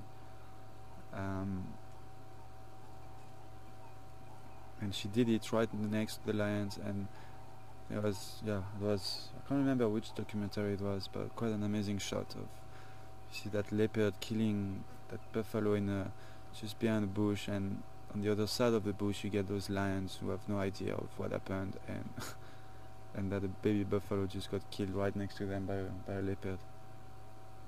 Couldn't see, couldn't hear. Okay, those buffs are getting very close now to Kula. I don't know what she's gonna do.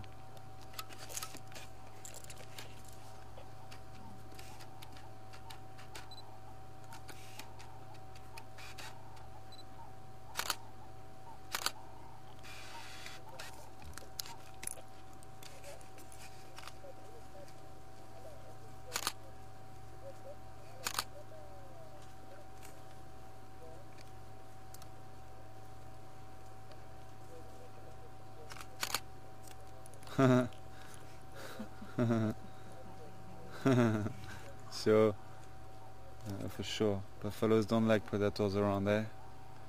Being either lion or leopard doesn't matter. They're not too happy in the presence of a predator. Being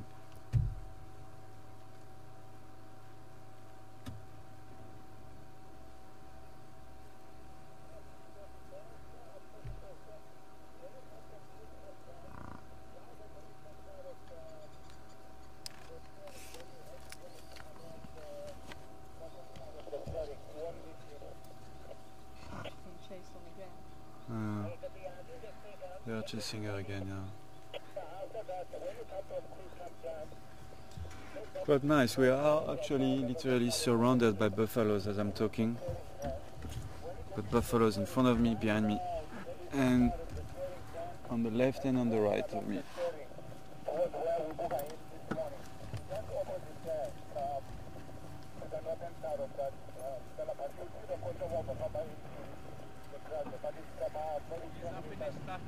Sorry? He's up in his Saturday. Yes, that direction. Yeah, he's up. Who? She's up, the ruler. Oh yeah. Oh, she's gone up into a tree, so Okay. no. She's gone up into the tree. Can you see her from where? Oh.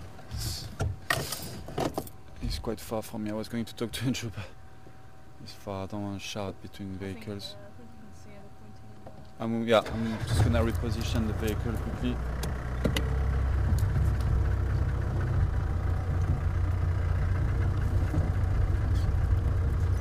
I wonder in which tree she is.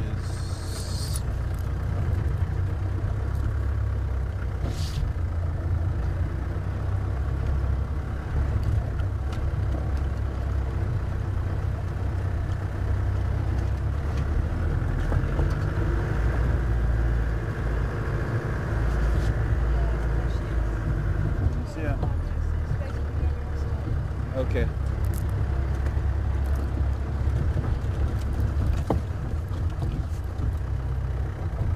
Oh yeah, okay, I see her. All right. Yeah.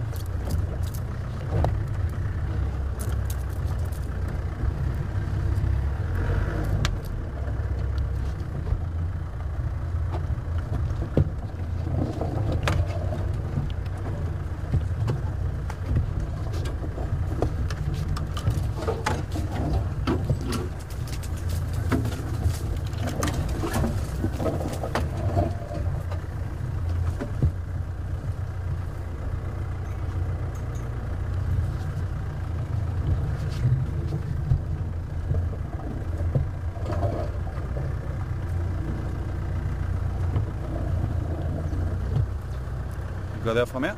Yeah. A bit more.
Too happy this one.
I want to go in there.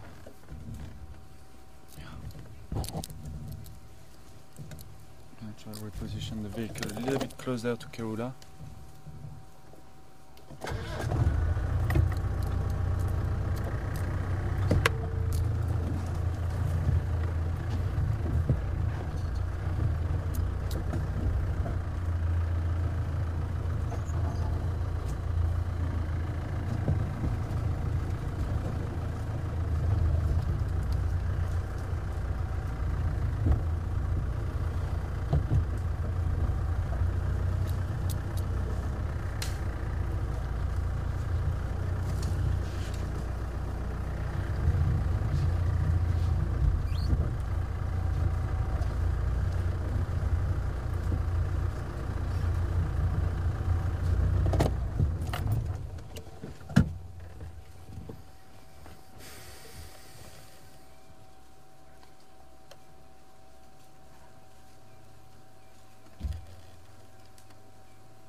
That's quite a classic shot.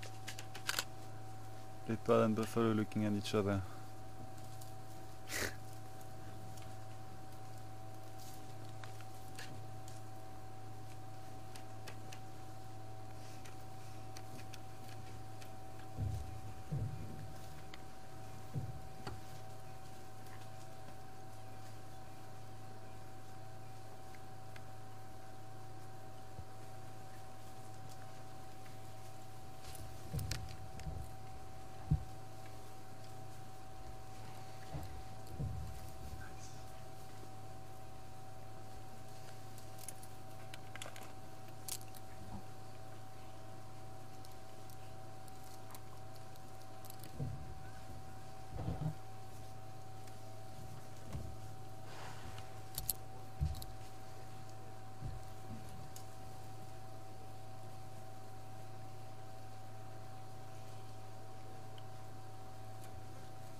What a sighting, folks. So I hope you're enjoying that.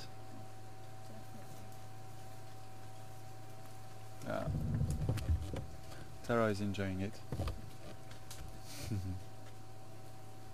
I'm definitely enjoying it as well. actually my first time to be surrounded by buffaloes like that with a leopard up a tree 30 meters away from me. It's quite something.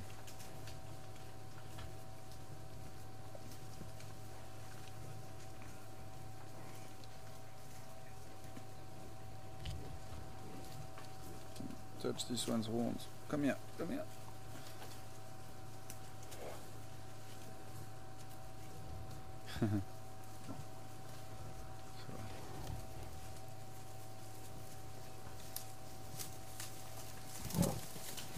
Whoa, just relax, guys.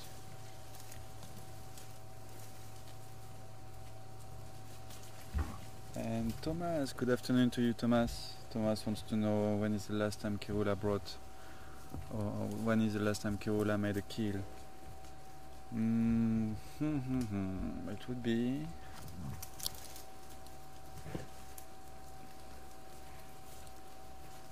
think about it, because we've seen her recently, but she was not.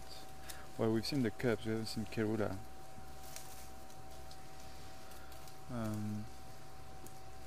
See, the thing is, I can't really give you an answer on that, Thomas, because I can give you an answer on when is the last time we've seen her on a kill, but I can't really tell you when is the last time she made one, because she might have made a kill and we didn't see it happening. She might have made a kill in a place where we don't go, or a place in our property where we haven't been, because it could be inside a big drainage line, and I mean, this is nature, this is the bush, and we can't know everything that is happening on our property, unfortunately, or actually maybe fortunately, otherwise there would be no joy or no charm driving around if you would know exactly, or if you would know for sure exactly what happened the night before. Or so the last time we've seen her on a kill, I think it's probably a week and a half ago. I would say a week and a half ago. I'm pretty sure she's killed something in between since then, and that could have happened in another property or here, like I say, and we just don't know about it because we were not there when it happened.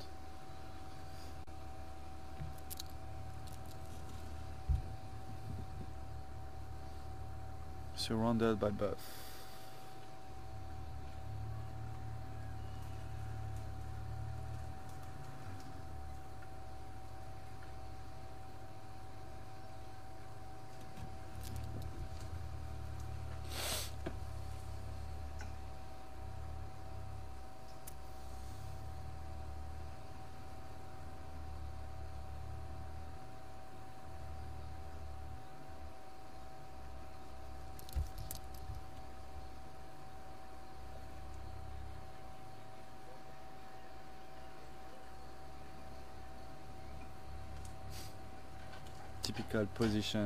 Typical leopard position in a tree. Resting her limbs.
Yeah, it's fine.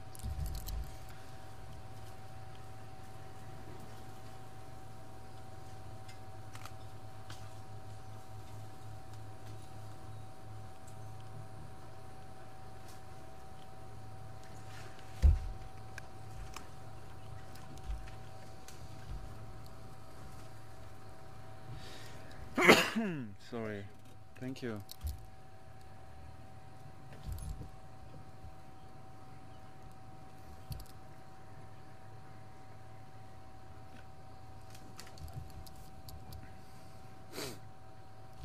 So what you gonna do now, Kerula? Buffaloes are moving away. Are you gonna stay there, or are you gonna go down and try and find your cubs again?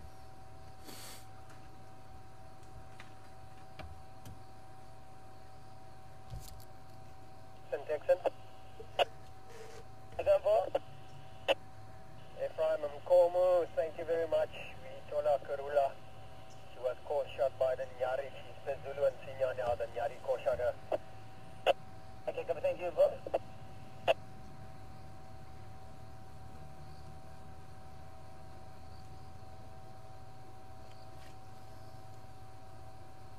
Getting mobile after prison. I think they could realize up in the Sasha. I think the Nyari was talking up in the Sasha, north of. Yeah, north of 310. Okay. Okay, copy. You still with Madorangala? I'm only clearing now. Make my way just going to check. Okay, copy. I'm coming from the Western Dam today.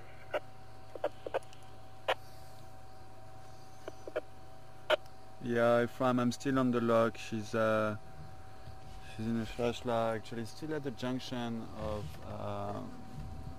the Filament Scout Line and Shibam Road. She's going down the flashlight now, actually, as I'm talking. But I'll stick with them, so I will stick with her and let you know where she's going. Whoa! She just ran away, eh? Okay, let's try stay with her.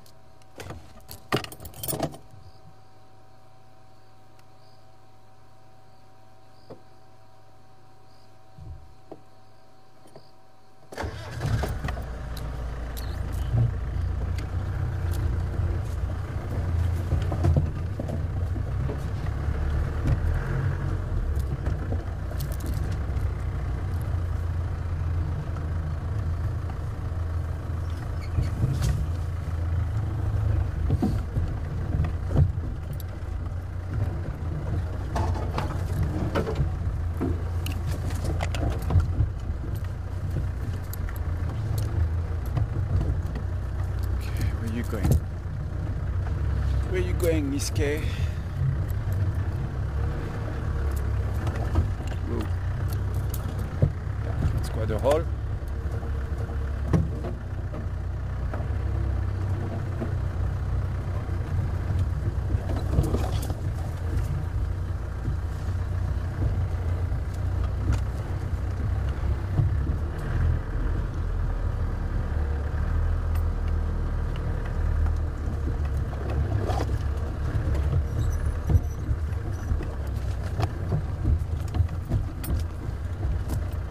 There in front of us.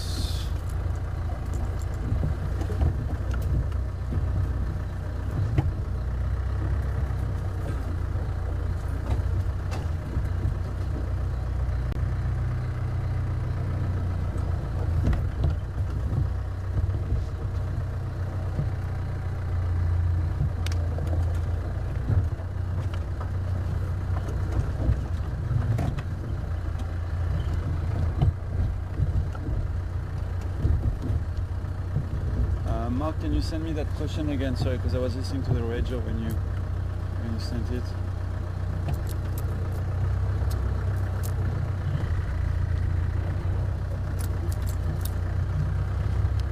Inches TV is or your screen.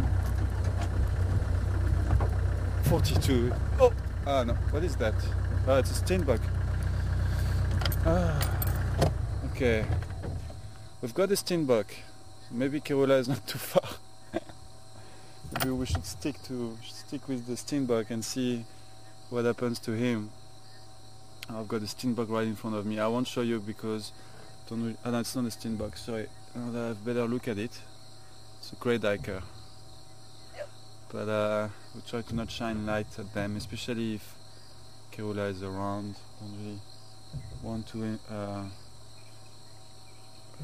be part of or affect the hunt. I have no idea where Kula is now. We've lost her. unfortunately. But sure, we had a good look at her though. Spent quite some time with her. Just thinking, what can we do now? What shall we do? Maybe we could try and go back towards Shinzi.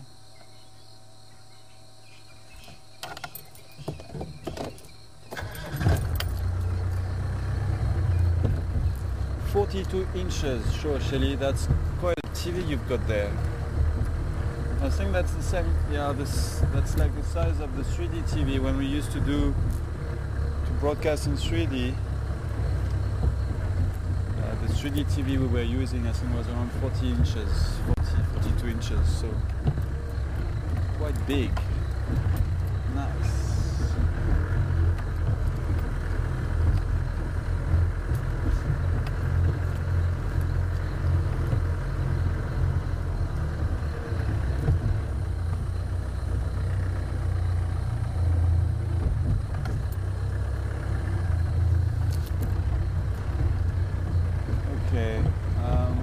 I'm not gonna do too much bunduk bashing at night as well. I don't really want to.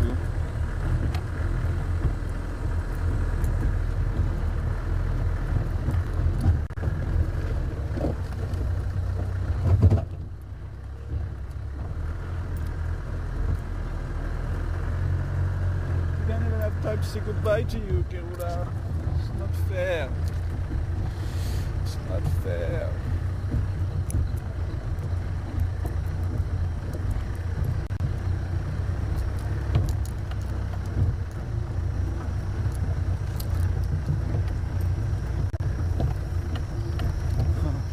Okay. Well, I hope it didn't cut out the questions I answered though.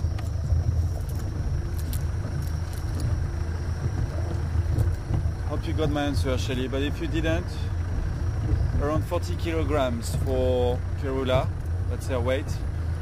And I was just saying that your TV sounds really nice. 42 inches is a nice cream. As I was saying.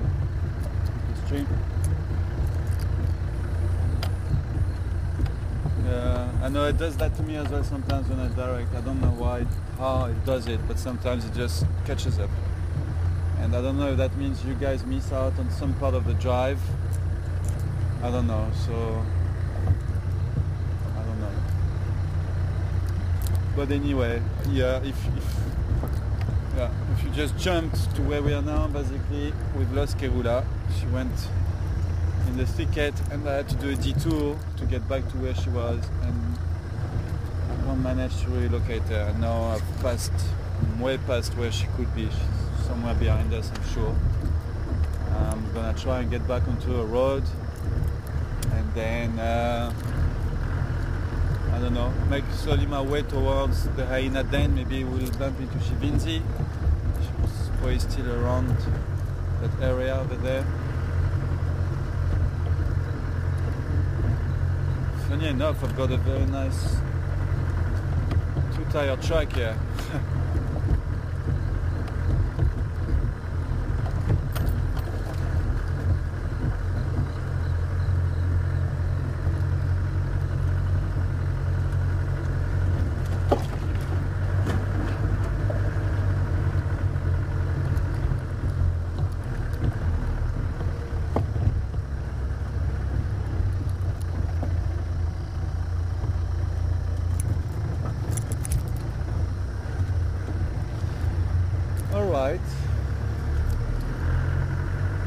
Back on the road.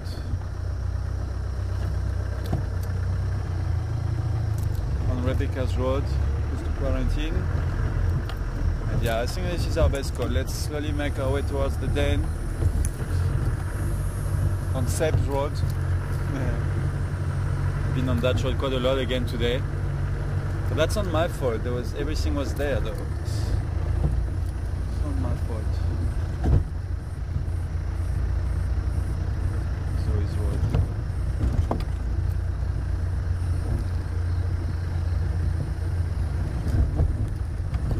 Well, didn't do much on the checklist this afternoon. Just one ID. But I mean, sure, it was worth it. I don't mind having one ID and spending the whole afternoon with leopards. Any days, I would choose that option if I have to. 10 IDs or leopards? Leopards, please. 10 IDs or lions? Lions, please. 10 IDs or cheetahs? Cheetahs, please. 10 IDs or big herd of elephants? Big herd of elephants, please. 10 IDs or wild dogs? I don't know, let me think. Wild dogs, thank you. For sure.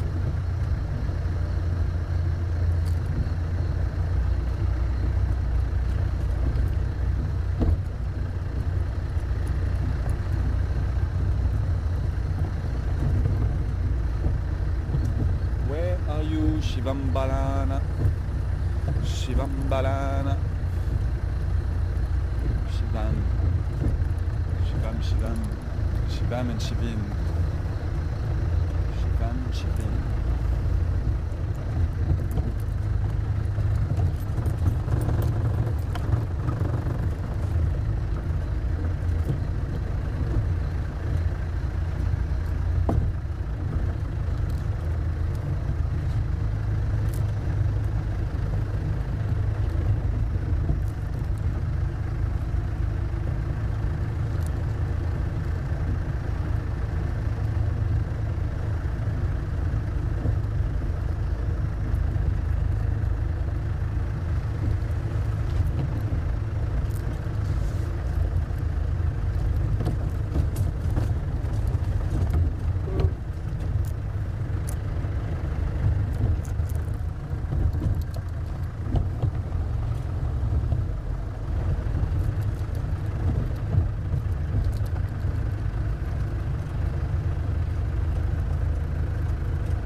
So, bless you, ta.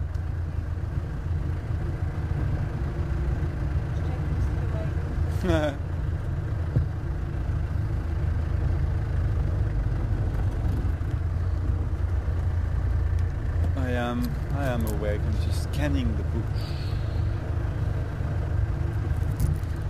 looking for anything that moves, any shining eyes.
Sorry, ta. You're trying to take me out the game today. Not just today, every day. Oh, I noticed. Today especially. You know I don't like you. I know. No. Trying to get rid of you on every drive. Next time I'll succeed. Sorry? Next time I'll succeed.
Something quite cool here.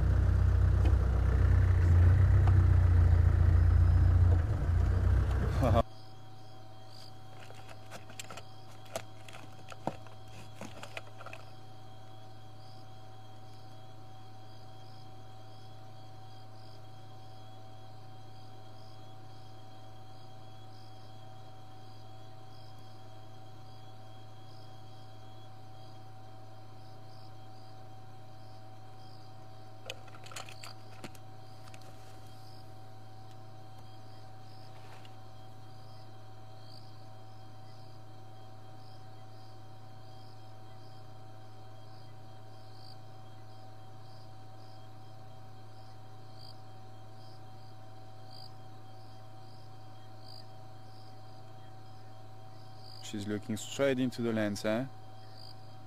Where she was. Oh.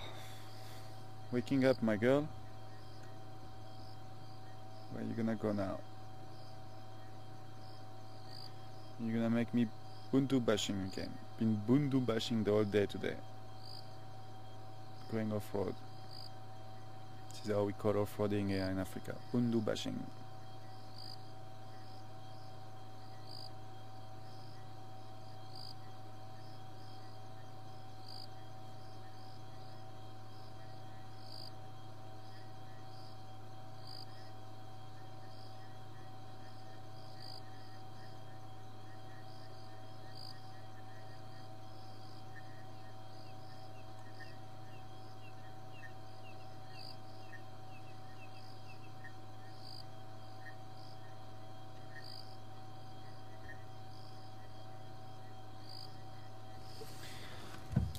Okay, let's go and see what she's up to there.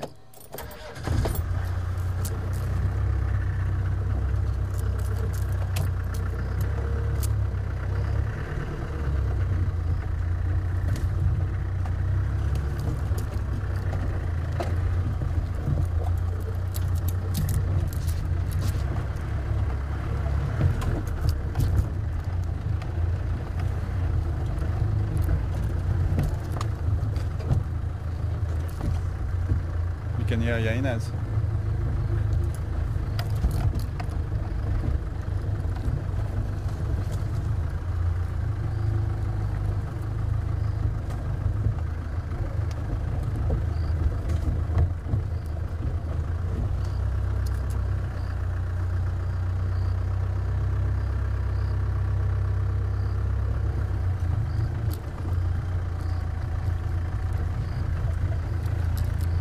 Where did she go?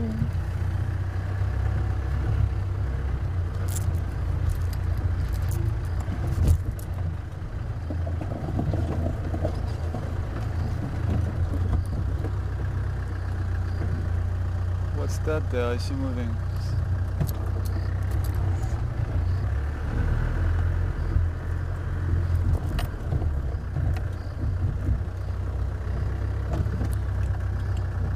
Impalas, okay. So impalas are not far. Just wonder where Shinzi's gone. I've lost her. It's so difficult to keep track of a leopard like that off-road and at night.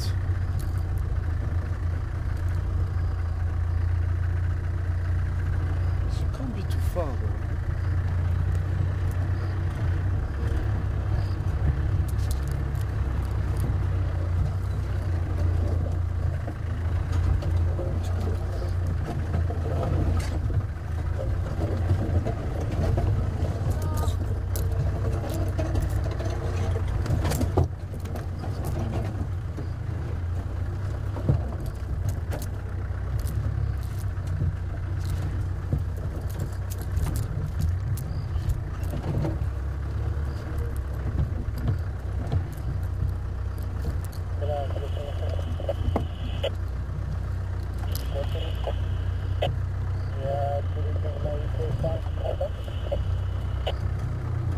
Oh, there you are.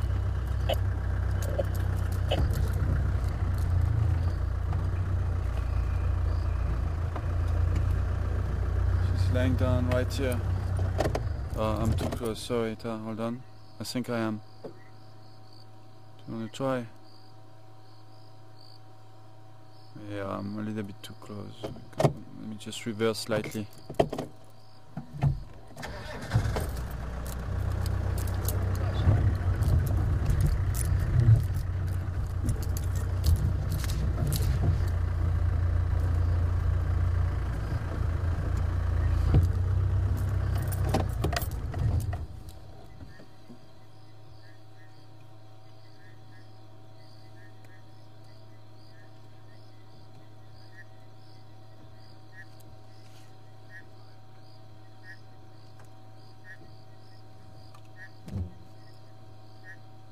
Patiently waiting for Mum to come and get them.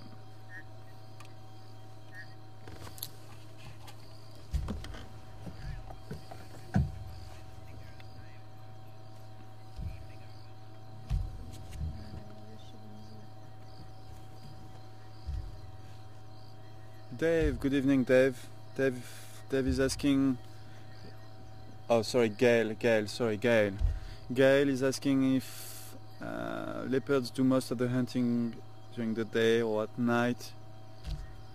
Well, they are nocturnal animals, but you'll find them hunting during the day as well, Gail. Like, I don't know if you were with us earlier on, Kula was hunting earlier on and it was still daylight. You'll find that most of the time they'll try during early morning hours or late afternoon, at night or so. Those are like their favorite times to hunt, but there are some exceptions, and you might see, we've seen leopards hunting during daylight in the middle of the day, especially Kula. She's like, they are very opportunist. gale. So if they are lying down somewhere and it's 1 o'clock in the afternoon, but the springbok walks past pretty close, or if they can hear something pretty close to them, they will start stalking it for sure, even if it's 40 degrees and it's 1 o'clock in the afternoon. So, but say that they have, of course, favorite or not favorite, but they have, I would call it like, there are some times that they would rather go hunting, and that would be yes, at night and early hours of the morning and late afternoon, when it's kind of dark and not too hot yet, or less hot, and easier for them. It makes them consume less energy, obviously, to hunt at night or during cooler periods of the day than in the middle of the day when it's really, really hot.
And here we go.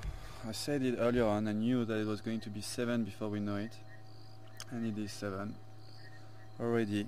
Time to say goodbye. Well, at least we can say goodbye to Shinzi. We couldn't say goodbye to Kula because we lost her. But at least we can say goodbye to Shinzi. And yeah, sure. I'm just gonna say goodbye from here. I'm not gonna get out of the car, obviously. That would be a bit stupid. But sure, what a day. It's been an amazing day in Africa for us. And I was asking for leopards this morning and I couldn't be better served. I mean, sure, Shivambalana, Kula, Shinzi, we had the whole family today and that was just fantastic. Bit of interaction between Kula and the Steenbok, trying to hunt, Kula and the buffaloes, being surrounded by a big herd of buffaloes, and having a leopard also at the same time going up a tree. No, I mean everything just worked perfectly today, especially this afternoon. It just didn't stop from one thing to another one.